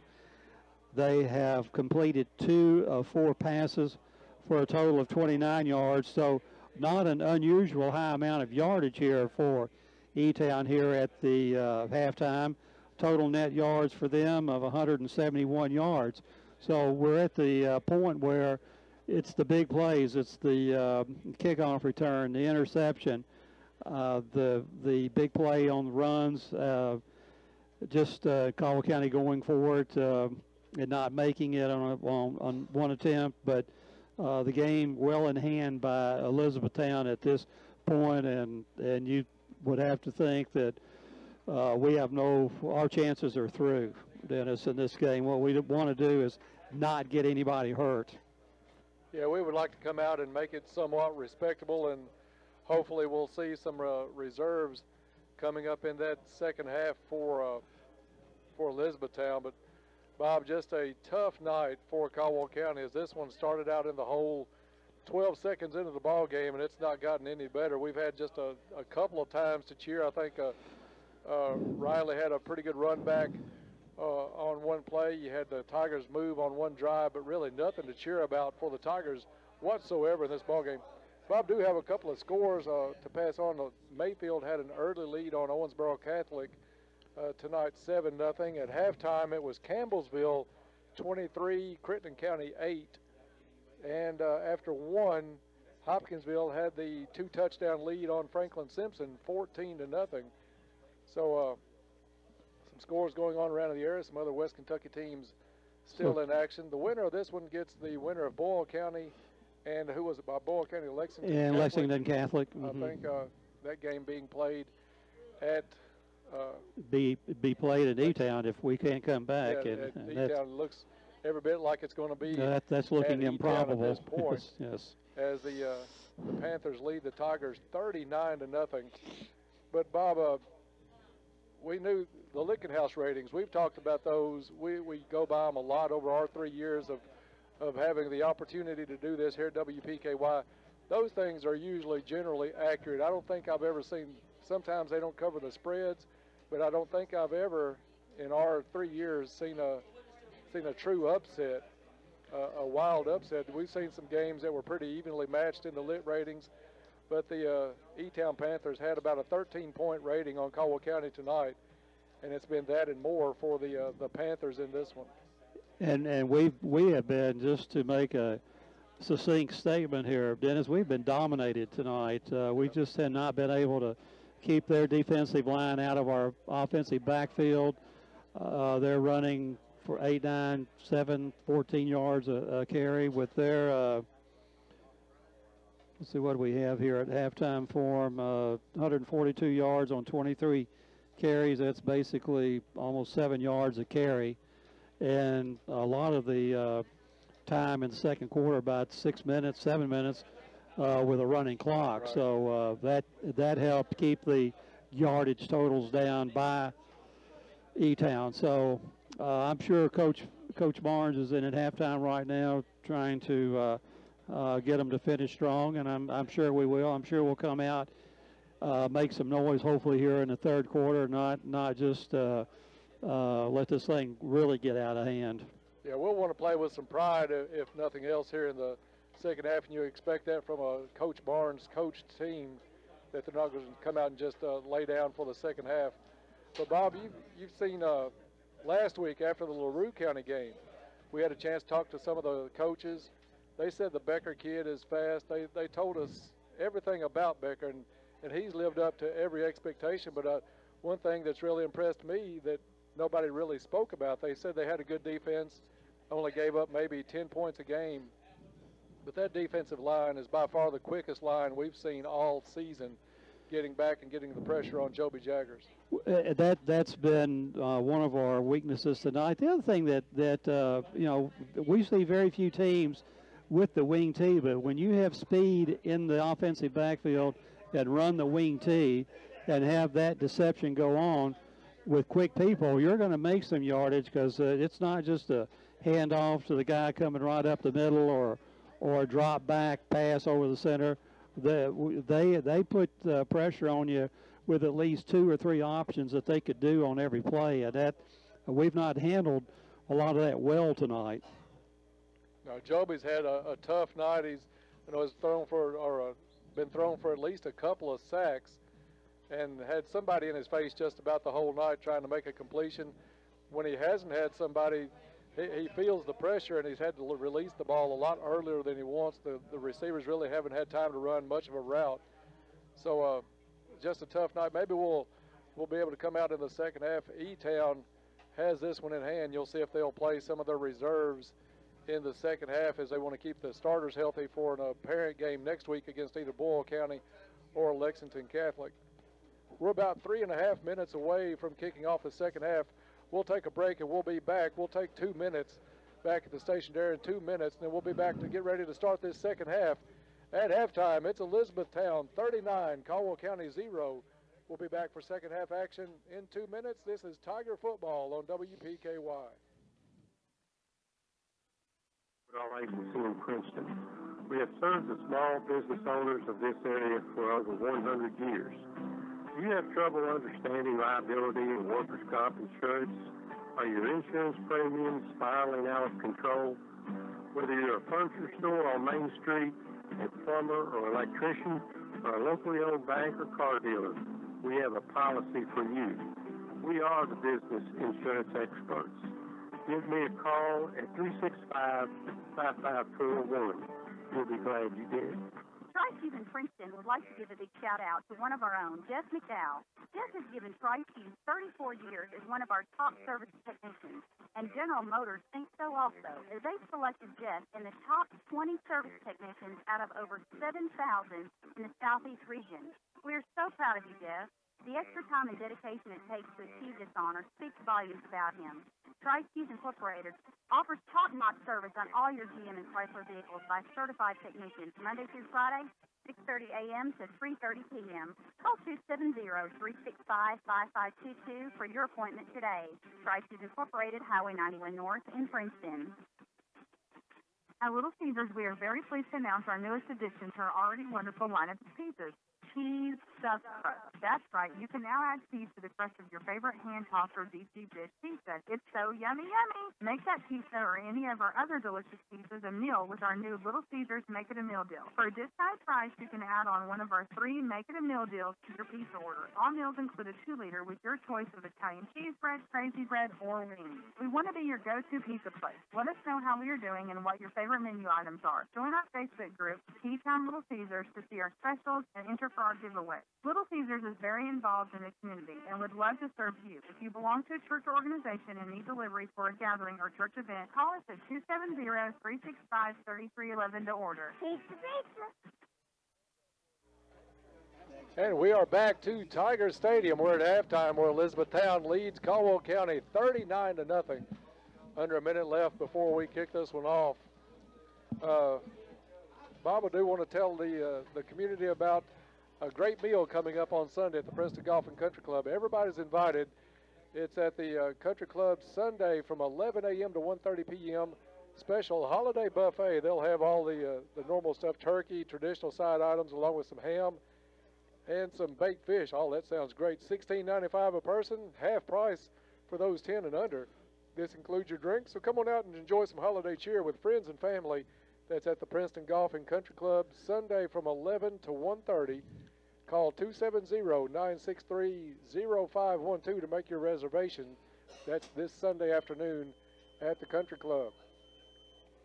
And Dennis, I want to correct myself. I think I said a while ago the Tigers had 1 yard of total offense in the first half. It's actually 14 yards. I had not looked at the total passing yards, which was 13. Joby, 3 out of 10 in the first half with 1 interception.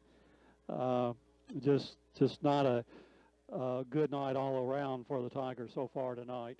Yeah, 1 yard, 14 yards when you're down 39-0. That's not even much of a moral victory at that point, as they put 3 minutes back on the clock. Bob, we could discuss how good Elizabethtown is. You got to give them credit. They are probably the best team that we've seen this year. We thought Mayfield was really good. This Elizabethtown team, I think, is all around. I think they're better than Mayfield. The defensive side of the ball, the kids come off the ball so fast. They're getting pressure on Joby. The Becker kid's the real deal. He should be a Division I player if he chooses to play college football. I don't know what other sports he participates in or what he's looking at, but the kid is lightning fast, reckless. I mean, in a good way. He's not sloppy reckless. He's aggressive. He'll field anything he thinks he can get to, take it up the field. He's north and south the whole time. And Durbin hasn't made any mistakes at quarterback. He leads them, does what little passing he has to do, and takes care of business. And going back to Becker, Dennis, not only is he an effective runner in high school, at the next level, he can probably be a receiver with his quickness, elusiveness, ability to catch the ball, punt returner, kickoff returner. And that's not to say he couldn't be a running back as well in some situations. So he's got a brilliant future. I'm glad if we get this far next year and have to play them, he's gone, and so is Durbin. So maybe some of these senior linemen that seems to be we've been dominated by on both sides of the line. So and you know, Caldwell with coming into this game 10-2, a 10-win season. With a lot of these kids back next year, we'll lose our linebackers, but we got the offensive line that should be better, stronger. Joby, a year under his belt, our receivers back. So nothing to cry about. Right. Bob, about 40 seconds from kicking this one off. Don't sound like we're conceding this at halftime, although the score would kind of indicate that at 39-0 Elizabethtown. But we want to give everybody listening a chance to be a part of our next process here at WPKY. If you would like to join the sponsorship for basketball just right around the corner, Bob. You've got Saturday scrimmage. The girls have their scrimmage at Crittenden County tomorrow with games at 11 and noon. And then you've got another scrimmage. Caldwell County's boys are at McLean County. Then the regular season opens November 28th. That's just a week from Tuesday. It's here. So it's right around the corner. You want to be part of the broadcast guru here on WPKY to get your business on the air, give Ty Engelbright a call at the station, and he'll set you up for basketball coverage coming soon here on WPKY. 12 minutes on the clock, and Elizabethtown set to kick this one off. We are underway in the second half. This one's going to go into the end zone, and it'll be a touchback. Caldwell County will come out to their own 20-yard line to start play here in the second half. And Bob, I'm going to move your phone and open the window back up. It's great that we can say we're opening the windows the week before Thanksgiving at the football stadium. But a great night here at Tiger Stadium weather-wise. Just a pretty good breeze coming. As Caldwell County comes back out on the field, Jaggers at quarterback. 3 receivers to his right, 1 to the left. He's going to come this way. It's complete at the 27-yard line and across the 30. And that was to Cameron Traylor. Traylor with his first catch of the night. And it's a Little Caesars first down for Caldwell County. The ball up to the 32-yard line.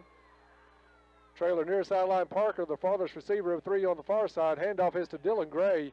Dylan hits the line of scrimmage, and he's not going to pick up anything. Maybe back to the line of scrimmage at best. Second down coming up for the Tigers. Of course, running clock here at Tiger Stadium. 2nd and 10, no gain on the carry by Gray. Snap is back, Jaggers goes back, gets some pressure. He's pushed as he throws the ball. It's complete, and it's to East, but as soon as Gabe catches the ball, he's hit and driven backwards. It'll be a loss on the play, even on the completion. And that'll back Caldwell County back up to their own 27-yard line. 3rd down and 14 for the Tigers. And that's the kind of night it's been for Caldwell County. Even on completions, you lose 4 yards. Jaggers takes it, rolls. He's got some pressure. He's going to go down all the way back near the 15-yard line.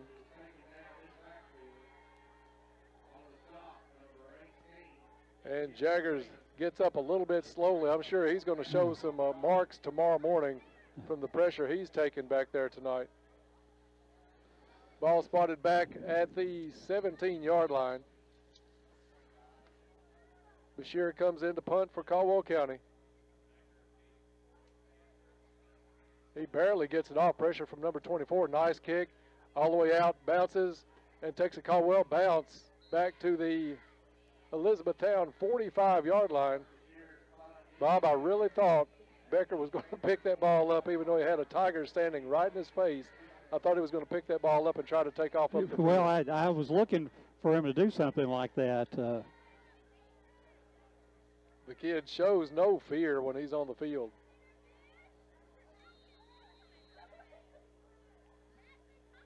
So Elizabethtown will have their first possession of the second half, leading this one 39-0.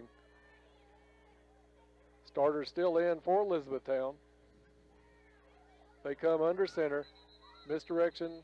Handoff is going to be blown dead, and flags on the play. Procedure against Elizabethtown will back them up 5 yards. So it'll go back to the 40, 1st and 15 for the Panthers.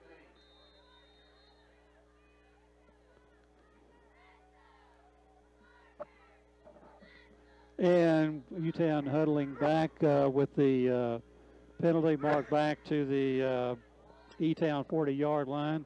Clock continues to run here.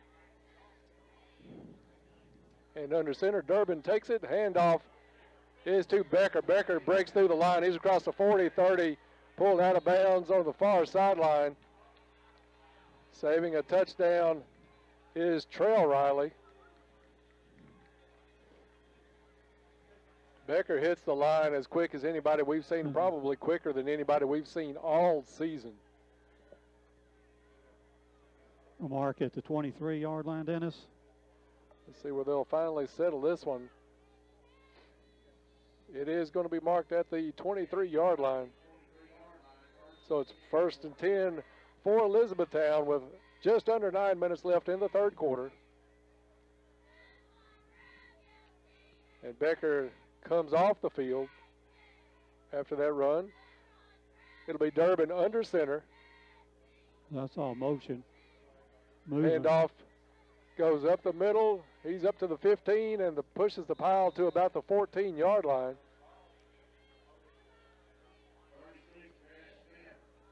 Derek Smith on the carry for Elizabethtown. And no flags on the play. I thought I was like you, Bob. I thought I saw a little movement. We did see movement, Dennis.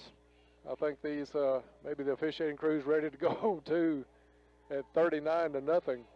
Elizabethtown, I know, ready to get on the bus and head back, get ready for next week. Ball spotted at the 14-yard line. Second and short for the Panthers. Durbin in the shotgun. Handoff comes around the right side. He's across the 10. Gets down to the 5, lowers his head. Knocked out of bounds at about the 3. That's number 36 on the carry, Derek Smith. And they'll spot him at the 4-yard line out of bounds, where it'll be first and goal for the Panthers from the Tiger 4. 7:20 left in the third quarter.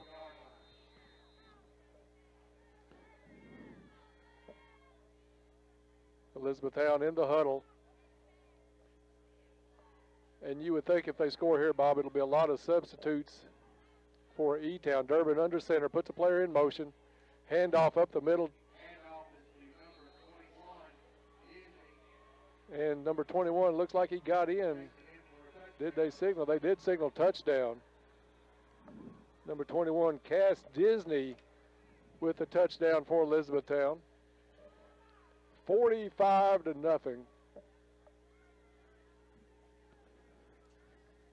And I think Caldwell County's only been in Elizabethtown territory one time so far in this ball game that I can remember, Bob. Maybe twice. I know we got in there on the kickoff return once. I think we punched it over on, well, at the most twice. Yeah.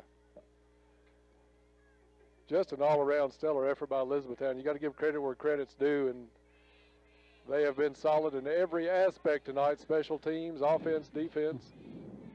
Snap is back for the extra point. It's up, and it's also good. So with 6:58 left in the third quarter, it's Elizabethtown 46, Caldwell County nothing. We'll be back in 30 seconds. This is Tiger Football on WPKY. Caldwell Medical Center Sleep Lab offers diagnosis for a variety of sleep problems, including sleep apnea. 1 in every 5 Americans have significant sleep difficulties, which, when diagnosed properly, can be successfully treated. Other symptoms of sleep disorders include fatigue, morning headaches, impotence, frequent urination, irritability, memory loss, high blood pressure, and loud snoring. If you have some of these symptoms, we may be able to help you identify and treat them before they cause more serious health conditions. Caldwell Medical Center offers studies in lab and in your home depending on your insurance company's requirements. Call 270-365-0300 for more information.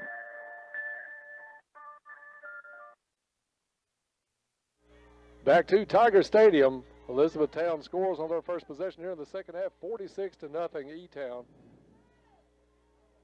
As they'll tee the ball up at the 40, kick it back to Caldwell.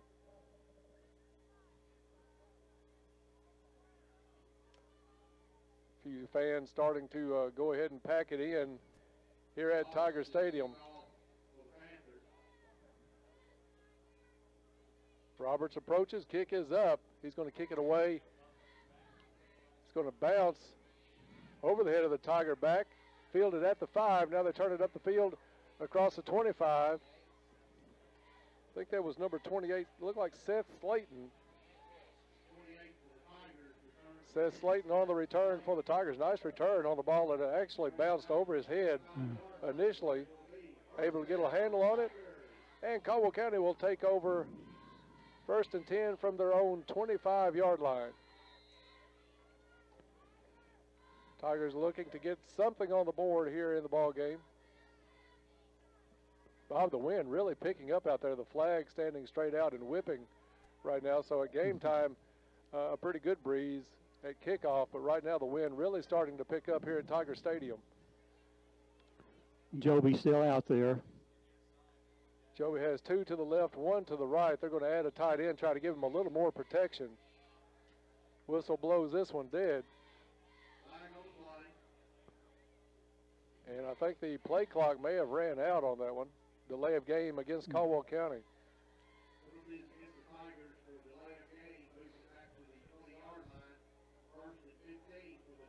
Caldwell County has had a few mistakes tonight. You got to think that Elizabethtown was the cause of most of it. A few plays that they've kind of shot themselves in the foot on, like that one. But mostly it's Elizabethtown causing the Tigers all kinds of trouble tonight.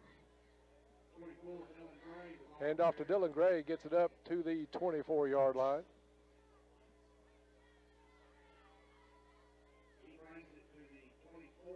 where it'll be 2nd down and 11. Running clock here, of course, with Elizabethtown reaching that 36-point spread in the second quarter. 3 receivers to the left, 1 to the right for Jaggers. Jaggers drops back. It's complete at the 25 to Slayton. He's up to the 30. 35, still on his feet, lowers his head. He's across the 40, 45, 50, now into Elizabethtown territory, knocked out of bounds at the 35-yard line of E-Town.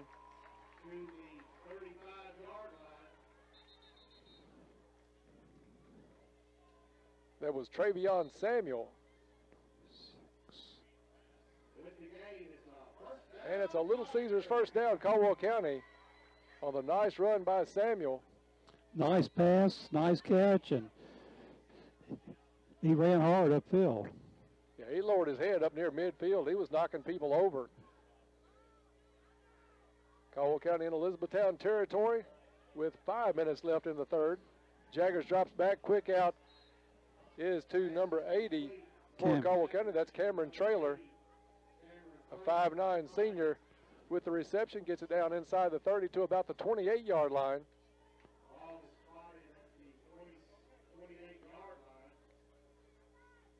Jaggers in the backfield with Dylan Gray.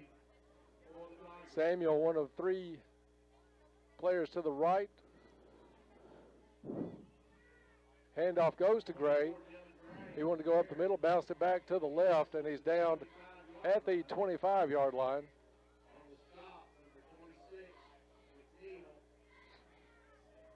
Tigers quickly back to the line of scrimmage with Cameron Traylor, the lone receiver, to the left. Parker goes far side, one of 3 receivers for Caldwell County. Jaggers quickly this side to Traylor. Traylor hits helmets at the, let's see, the 17-yard line. And that's a first down for Caldwell County. Little Caesars first down will be 1st and 10 from the 17-yard line. Caldwell County on the move here in the third quarter, looking to put some points on the board for the first time tonight. High snap pulled down by Jaggers, hands off to Gray. Gray lowers his head, he's inside the 10 and gets down to about the 9-yard line. Marked at the 9, you think, Dennis? Oh, we'll call it the 9, Bobby. He's inside the 10. Maybe just a football length, but we'll mark it at the 9, where it will be 2nd down and short for the Tigers. Gray still in the backfield. Jaggers takes it. The pass is complete inside the 5. Again to Cameron Traylor. That'll be enough for another Little Caesars first down. 1st and goal from the 4 now for Caldwell County. As the Tigers look to get the goose egg off the board on the home side. Quickly back to the line of scrimmage. 3 receivers to the right. Gray in the backfield. Handoff is to Gray. He lowers his head, goes up the middle, flips, and touchdown Caldwell County. 2:38 left in the third quarter.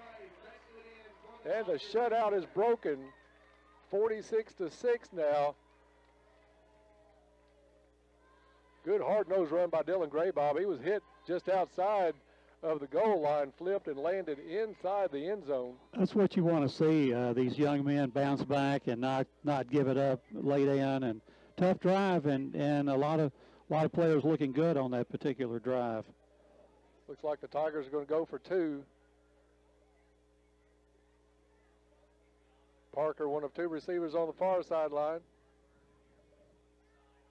Traylor near sideline, snap, goes back. Jaggers rolls to his right, looks into the end zone, in and out of the hands of the Tiger receiver.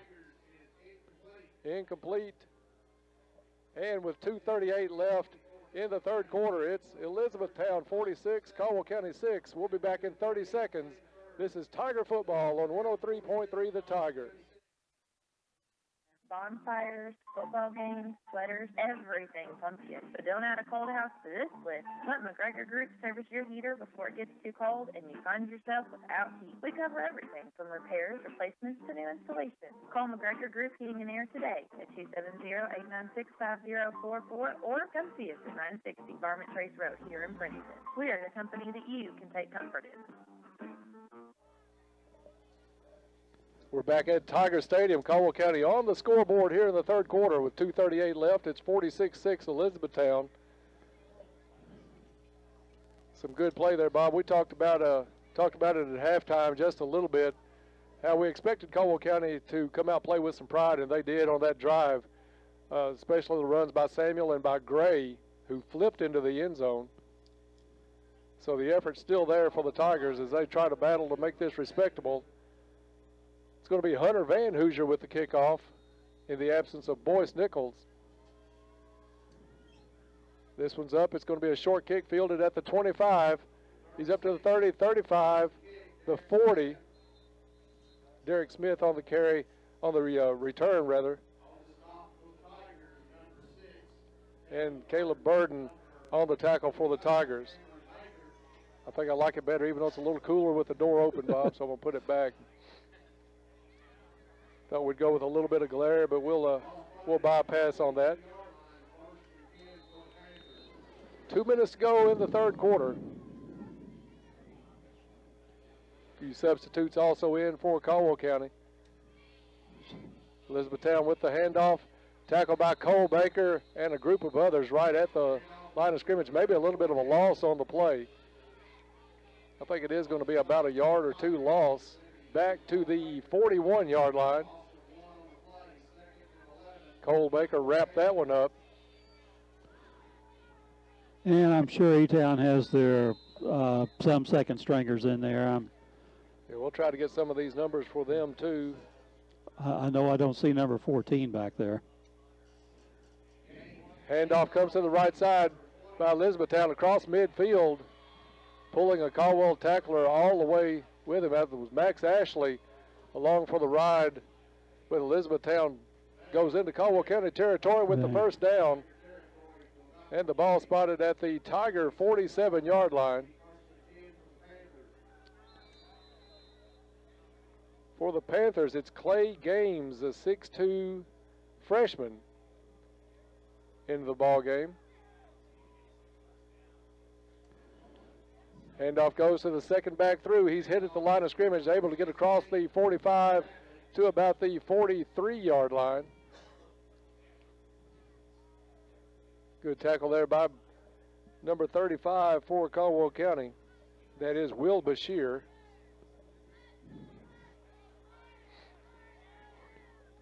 Elizabethtown freely with the substitutions, bringing the plays in. Games in at quarterback for the Panthers. This will probably be the last play of the third quarter. Second down and 6. And I think they will let this one tick away and not even run a play in the third quarter. So after 3 quarters of play, it's Elizabethtown comfortably in front of this one, 46-6 over Caldwell County. We'll be back with fourth quarter action in just a minute. You're listening to Tiger Football on WPKY. Have you been a victim of debit or credit card fraud? Farmers Bank and Trust can help lessen your risk of getting taken advantage of. As our customer, you have exclusive access to a security feature in our app that will allow you to turn your debit card off while you're not using it, then turn it on instantly when you need to use it. Keep your information safe. Log into our free app to use this feature, increasing the security of your information right now. Not a Farmers Bank customer? Come down. Let us set up your account and start protecting you from potential fraud opportunities. This is not a guarantee that your information will not be compromised. This is an increased security measure. Farmers Bank and Trust, member FDIC.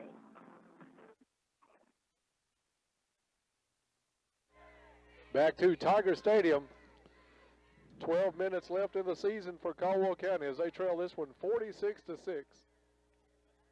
Just a dominating performance tonight by Elizabethtown as they came in maybe a 12 to 13-point favorite.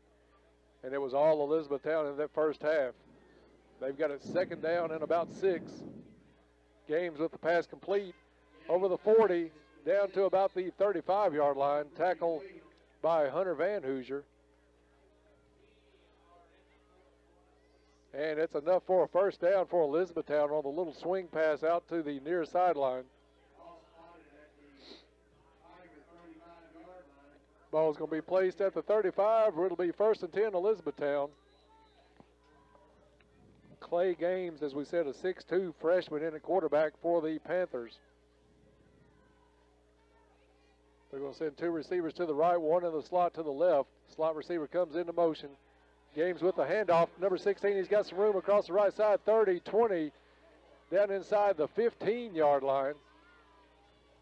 I think that was number 16? 16, yes. Tucker Wolf, a 5'10 junior, on the carry for Elizabethtown. Bob, a huge hole. He was able to go across that right side. Nobody within about 5 yards of him, picked up good yardage. It's a first down and then some for Elizabethtown. Games under center. Hand off to the first back through. And Cole Baker puts the suplex tackle on, and I think he's going to pick up the flag for it.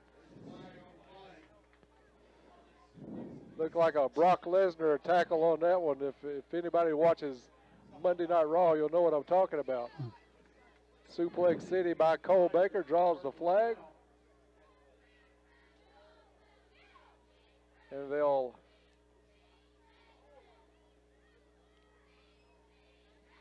well, they're going to mark it off or what? Yeah, there they go. Now they're going to mark it off. Elizabethtown, as quick as they've gotten to the line all night tonight before the ball was even marked off on the penalty. Ball is going to be spotted at the 6-yard line with 10:37 left in the ball game. Games with a double handoff back to number 26, and he'll walk in with the touchdown untouched. That's number 26, Cameron McNeil, a 5'7 freshman, adds on to the scoring for Elizabethtown, 52-6. And Bob, we've seen a lot of these sets out of that wing tee with at least the dual handoff, and they've had a lot of success tonight on that. The latest being that touchdown run from 6 yards out by the freshman, and it puts Elizabethtown up 52-6 as they set up for the extra point. And if they're playing these freshmen look pretty good as well, quick, fast. Yeah, it doesn't look like the cupboard's empty by any means at Elizabethtown. Snap is back. Kick is blocked. That's number 35 for Caldwell County on the block, Will Bashir. Caldwell County brought everybody on that one. Good job by the Tigers. So the extra point blocked, 10:27 left to go in the ball game. It's 52-6 Elizabethtown. Highlights have been few and far between for the Tigers, but that was one of them. Good play by Bashir to get through and block that extra point attempt.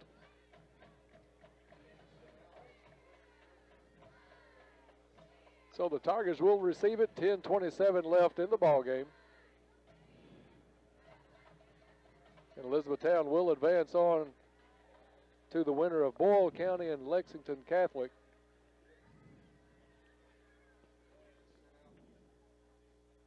And a little discussion out on the field with Coach Barnes and a couple of the officials.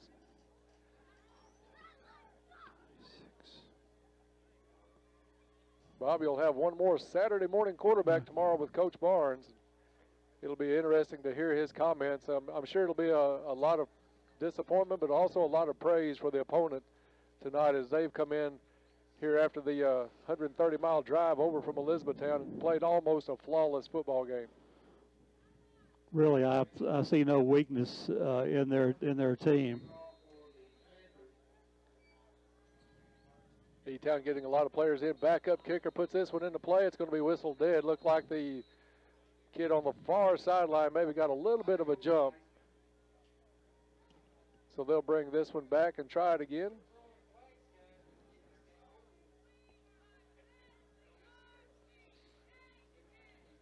And they'll move him back 5 yards. He'll kick this one off from the 35-yard line.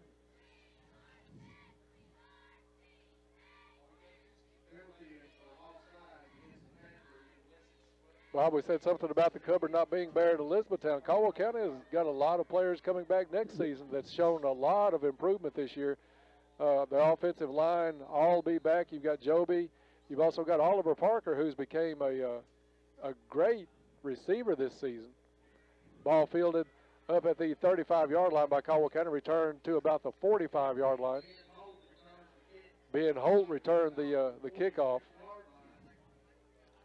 But the strides those kids have made this season in turning what was predicted to be a lackluster year, maybe 6-4 on the season, into a regional final team that's going to hit double-digit wins again this season. We've got really nice experience coming back next year, Dennis, and our ability to throw the ball, and with these receivers that we have, cupboard's not bare, like you say.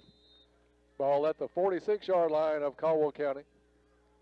2 receivers each way.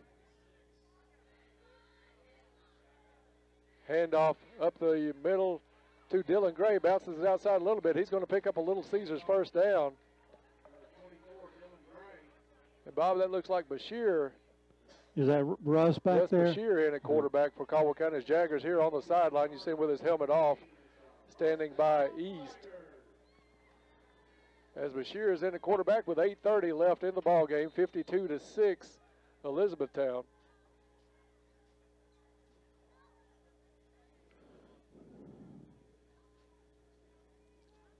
Two receivers set each way for the Tigers. Bashir takes a snap. He's going to come to the near sideline. Keeps himself, turns his head up the field. He's across the 35, 30, picks up a block from Tate Van Hoosier, gets it down to the 25-yard line. Nice lead block by Tate Van Hoosier on the play as Bashir picks up the Little Caesars first down to the 25-yard line of Elizabethtown. 16-yard run by Russ. Also in the ball game for Caldwell County is number 11, Trace Olden. He's paired up with Tate Van Hoosier on the near sideline. Travion Samuel and Cameron Traylor on the left side for Caldwell County. Handoff goes to Slayton. He's going to go across the left side, turns it up the field across the 20. And Slayton will pick up good yardage on first down as he gets it inside the 20-yard line to the 19. Dylan Gray brings the play in. Slayton will come out. Samuel's going to join 3 receiver sets to the right as Bashir has Gray in the backfield and Traylor on the far sideline. Handoff is to Gray, and he's going to be met at the line of scrimmage and driven back. He'll probably lose at least 1, maybe 2 on the carry. That one read all the way by Elizabethtown.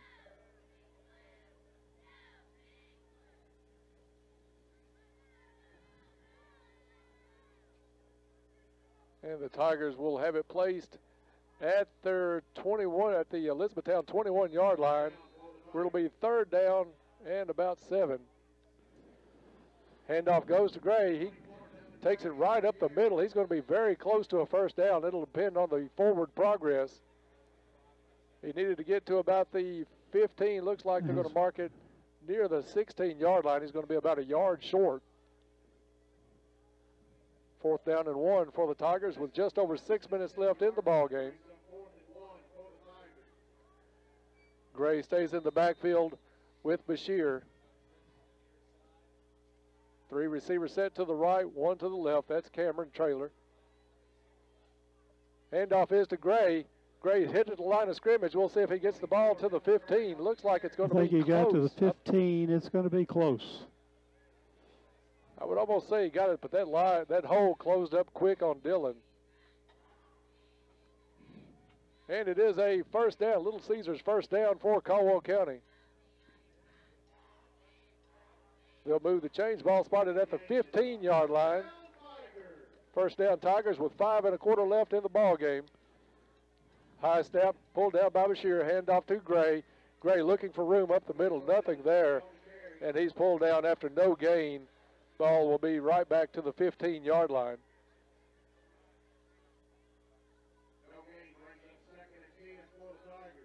Caldwell County able to break the shutout here in the second half. Now looking to add on here as we close out the season. Van Hoosier, Samuel, Traylor, far sideline. Snap back. Bashir's going to keep it. He wanted to hand off. I think the snap was so high. Timing on the play was off. He had to keep it himself, pulls it down, takes it across the 15, down to about the 12-yard line. 4.5 left now in the ball game. Bashir has Gray in the backfield. Samuel and Trailer far sideline. High snap again. Bashir drops back. Pass is complete at the 14 to number 11. That's Trace Olden. But he's tackled right there and spun back. They're going to mark it at the 13. Let's see where they'll put this one. Yeah, the side judge is standing on the 13. Ball spotted at the 13-yard line. So it'll be 4th down and long for the Tigers. Bashir will come to the line with an empty backfield. Russ in the shotgun, 3 to the right, 2 to the left. Ball hits the ground, Russ picks it up. Now he's going to scramble to his right, throws the ball up for grabs in the end zone, bounces around, and the referees are calling it incomplete. So the incompletion, the turnover on downs, gives it back to Elizabethtown, where they'll take over at their own 13-yard line. That was basically just a jump ball thrown into the corner after Russ had trouble handling the snap. So Elizabethtown will advance into the state semifinals for the 3rd year in a row over Caldwell County. Tigers will end their season at 10-3. Elizabethtown will move to 12-1. Stay tuned after the game. We'll have the post-game wrap-up with Bob Hayes. He'll have all of the game stats and a recap a little bit of the season, but a good season, Bob, by Caldwell County by any standard. Elizabethtown's just going to take a knee, let this one run.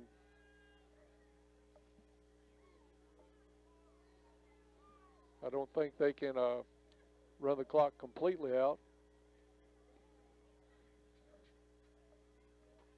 But it is 2nd down as they took a knee on the first one. But Bob, I kept the headline from the newspaper back before the season started. The prediction from what was it, Cal Preps, Cal Sports, said Tigers may go 10-6 on the season. Well, they eclipsed that very early in the year. Had the opening loss against Christian County, reeled off 9 straight wins. Or it was 8 straight wins, and then the end of the season lost to Mayfield. Elizabethtown's going to take another knee. Still 1:45 left on the clock. There's a running clock here as the referees will get set.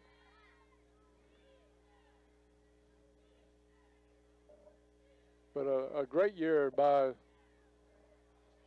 any way you stack it up for the Tigers to make it to this point of the season.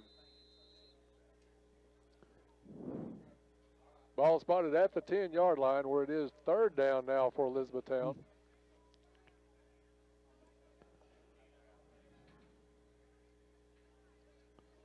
And the referee's looking around. Still 10 seconds to go on the play clock.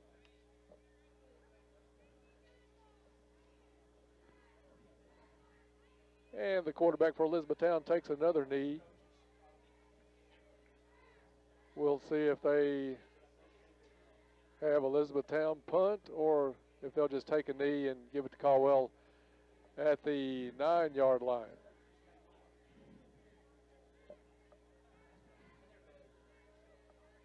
A great Elizabethtown team, Bob. We heard some say that Boyle County probably better and maybe be even a favorite next week. It's hard to imagine a squad that's going to be much better than Elizabethtown has shown here tonight. That's for sure. It's probably the best performance all around that we've seen in a football game in our 3 years of doing this. But that's going to wrap it up. They'll change ends or have the change of possession, but it's not going to matter as both teams start going out on the field with the running clock. So the final here from Tiger Stadium in the regional final, it was Elizabethtown out early. They went on to the route. It was Elizabethtown 52, Caldwell County 6. We'll be back with all the game stats and some final words on a great season. All that coming your way in 4 minutes, so stay tuned. You're listening to Tiger Football on WPKY.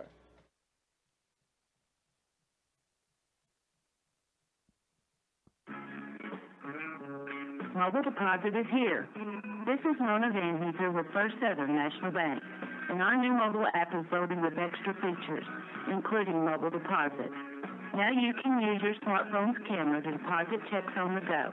Just endorse, point, click, and send. Download our new mobile app and try it today. First Southern National Bank. Member FDIC.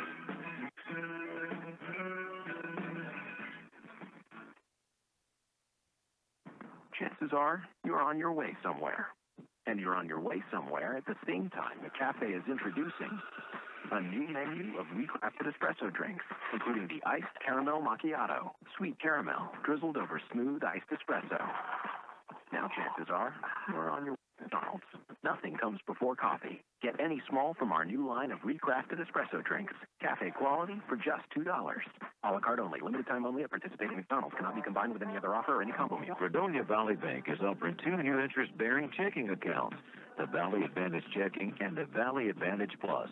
Come by Fredonia Valley Bank and let us introduce you to these 2 new accounts that will draw interest monthly. Everyone can use a little extra cash these days, so why not ask about the details today or check out our website at FredoniaValleyBank.com for rates and information. Fredonia Valley Bank is your real community bank with hometown friendly service you can count on every time. 602 Cassidy Avenue, Fredonia, and 226 Commerce Street, Edaville. Member FDIC and equal housing lender.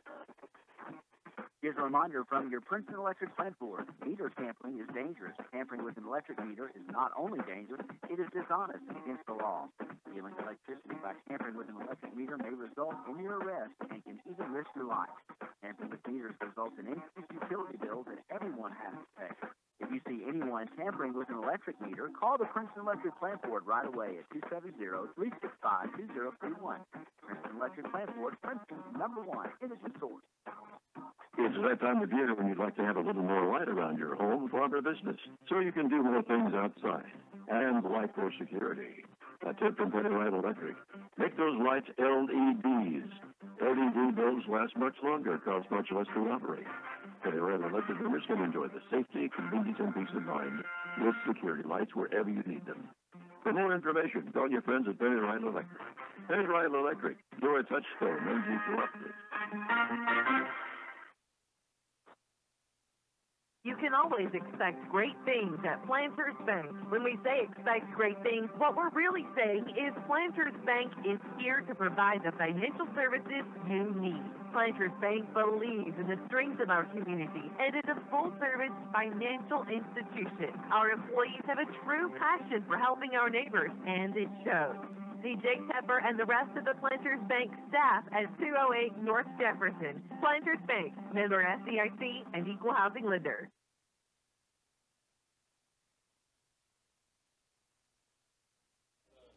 And we are back to Tiger Stadium. This one's a final. Caldwell County loses this one 52-6. Strong performance tonight by Elizabethtown as they took the opening kickoff 81 yards, and it was all E-Town after that. Bob Hayes is totaling the stats up for the ball game, so we'll have those coming your way. It was pretty much a dominant performance by Elizabethtown tonight, as they excelled in every aspect of the ball game tonight, offensively, defensively. We knew the defense was tough, averaging only giving up about 9.5 a game. Caldwell County couldn't crack that, as we were able to muster 6 on the night.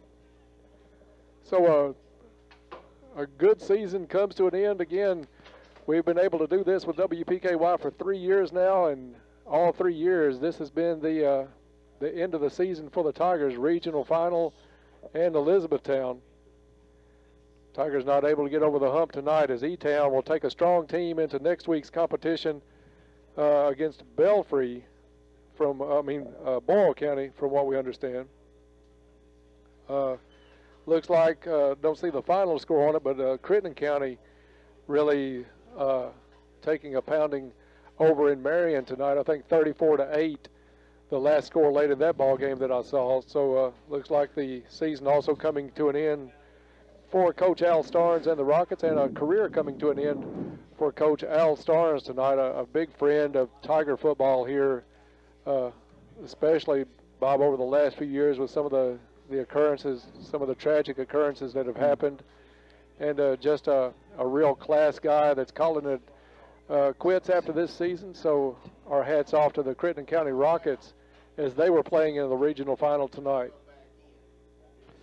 And we're working feverishly here, Dennis, to get this. You take your time. This is the last time for us, so you take your time. We'll get all the stats in a minute. I want to remind everybody, a week from Tuesday starts basketball here on WPKY. I think that's a doubleheader, boys and girls against Lyon County usually starts the season. So if you would like to be part of our broadcast crew and help bring basketball coverage on WPKY, give Ty Englebright a call at the radio station. He'll set you up, and you can be part of our sports team here at WPKY, as basketball is just around the corner. It's these runs by Caldwell County late in the postseason that are great, but it's kind of tough on the basketball team. You got to give some of these kids some time to rest and shake off a few of these injuries, and then they're right back out on the court as the Tigers look to have a good season under Coach Kukihiko this year. So looking forward to that coming your way. Eric Jacobs will be doing a lot of games. You might hear Bob and myself pop up on a game or two here and there, but really looking forward to the season coming up in basketball. That gets underway a week from Tuesday night as the Tigers take on the Lions in a girl-boy doubleheader, and you can hear it here on WPKY 103.3 The Tiger, and also streaming live.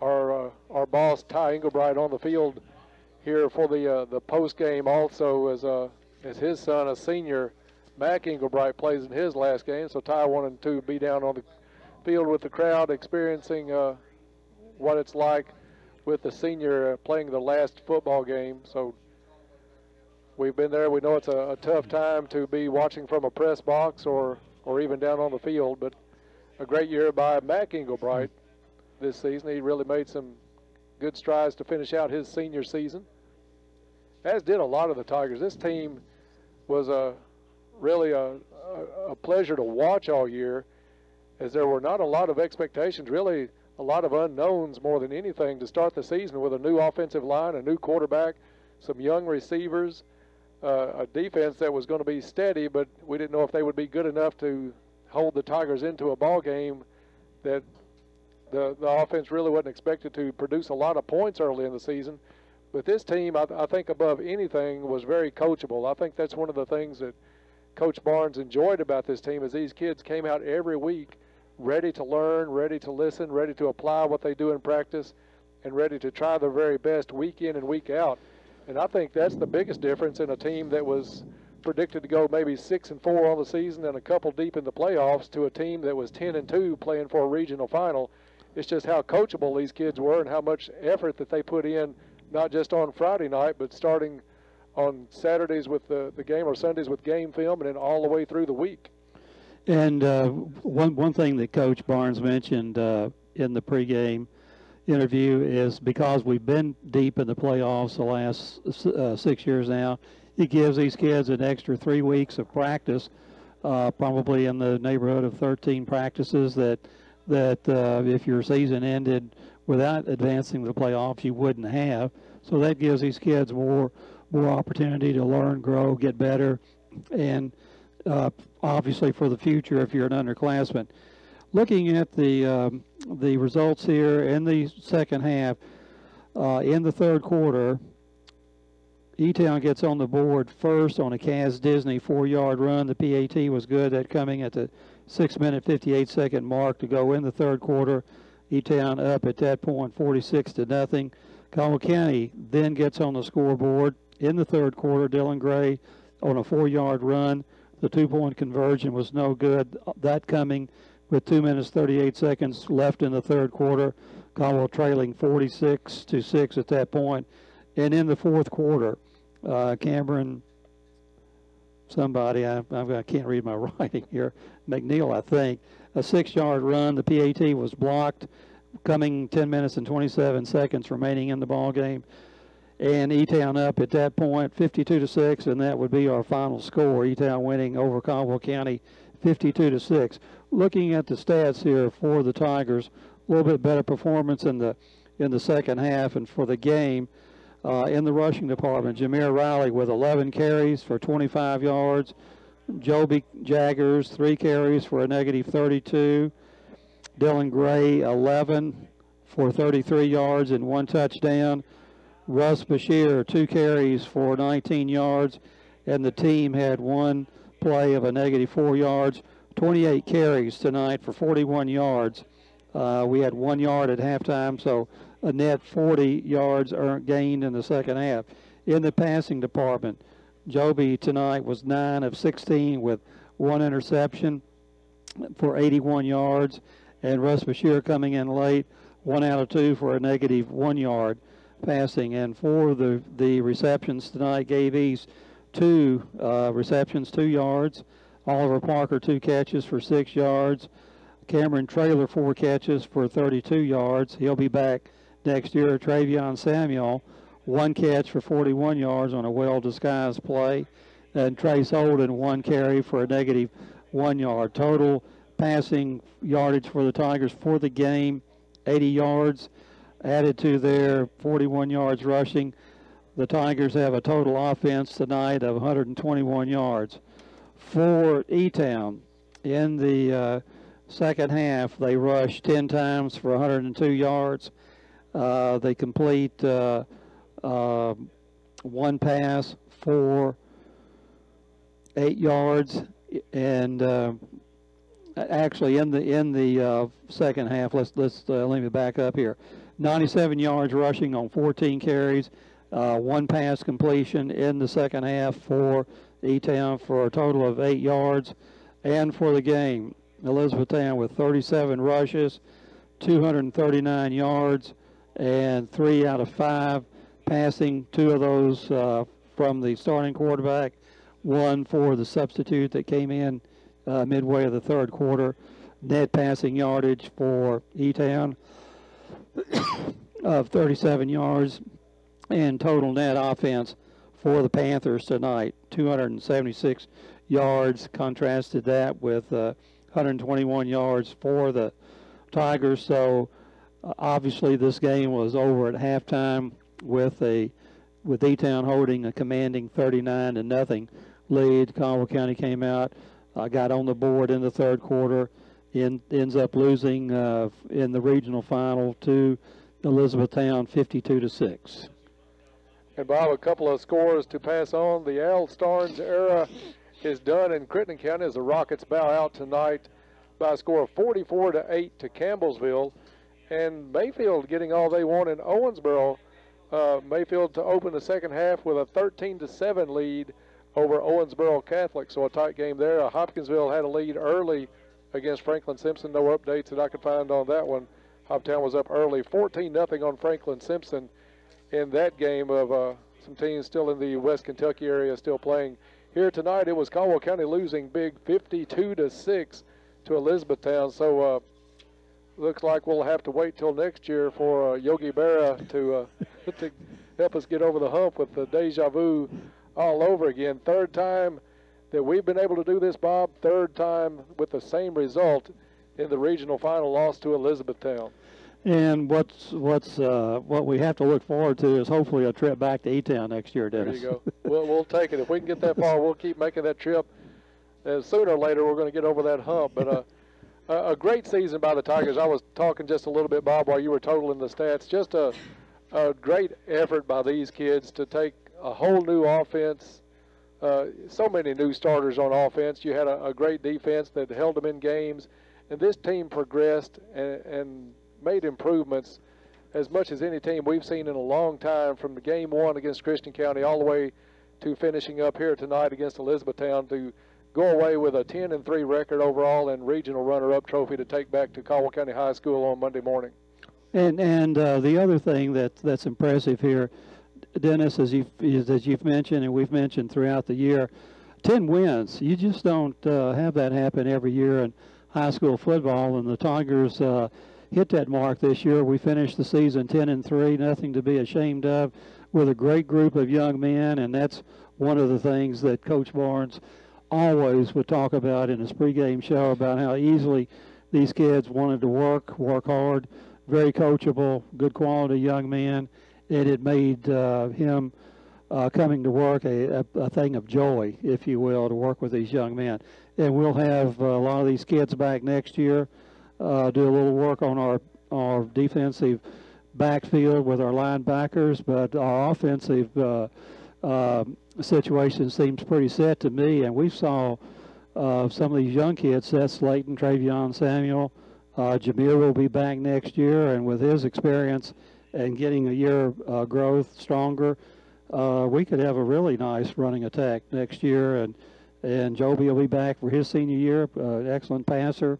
Oliver Parker's back, Trail's back, Ben Holt's back, Cameron Traylor's back, so we've got, the sky's the limit, so to speak. And we can find kids that'll play defense. You're looking at Tate Van Hoosier. Russ Bashir may be in that mix next year. He's a tough kid.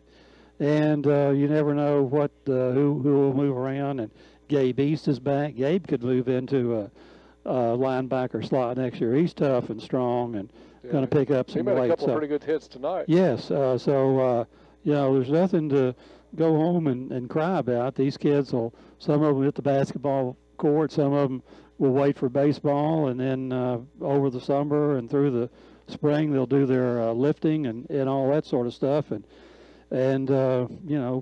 next year will be with us before you know it. It does. It goes by fast. We mentioned basketball starting a week from Tuesday night with soccer coach Eric Jacobs will be on the call for a lot of those. Said they may hear from you, from me, from Ty, maybe a little bit during the season. So tune in. You never know who you'll get on basketball. So that's coming your way. A big season looking ahead for the Tigers and the Lady Tigers. That'll be coming your way. If you'd like to be part of the sponsorship for those, give Ty Engelbright a call at the radio station. He'll set you up with some great commercial rates, and you can be part of our sports team here at WPKY as we get into basketball season just right around the corner with a big doubleheader against Lyon County coming up a week from Tuesday night. So, Bob, any last closing comments you would like to say before we sign off for the last time here this season? No, Dennis, just to also reiterate again how nice it was for us to be here our third year doing football, and I thoroughly enjoy it. Never did think that I would be in this position 4 years ago, and enjoy working with you, and I've enjoyed the basketball with Eric and with you and with Darren Smiley and baseball. So what we hope to do is to have brought to our fans, our listeners, I don't know whether we have any fans out there or not, but to our listeners, what we see here on the field, trying to describe it to them, and also just enjoy watching young men, good quality kids play, work hard, and gain some success from their efforts. So it's been a great season, and basketball is just around the corner, and as you say, I'll probably be doing my stats. I don't think I'll be doing any play-by-play of the basketball, but I'll get my pens handy and ready to go, and look forward to that. Look forward to the baseball season that's coming up, and we should be really. A team that's really got some high expectations. Some real high expectations, and so it's we got the winter to go through, and it'll be spring before you know it. Sure will. Well, Bob, I'll say that my sentiments are almost just like yours. I've enjoyed this.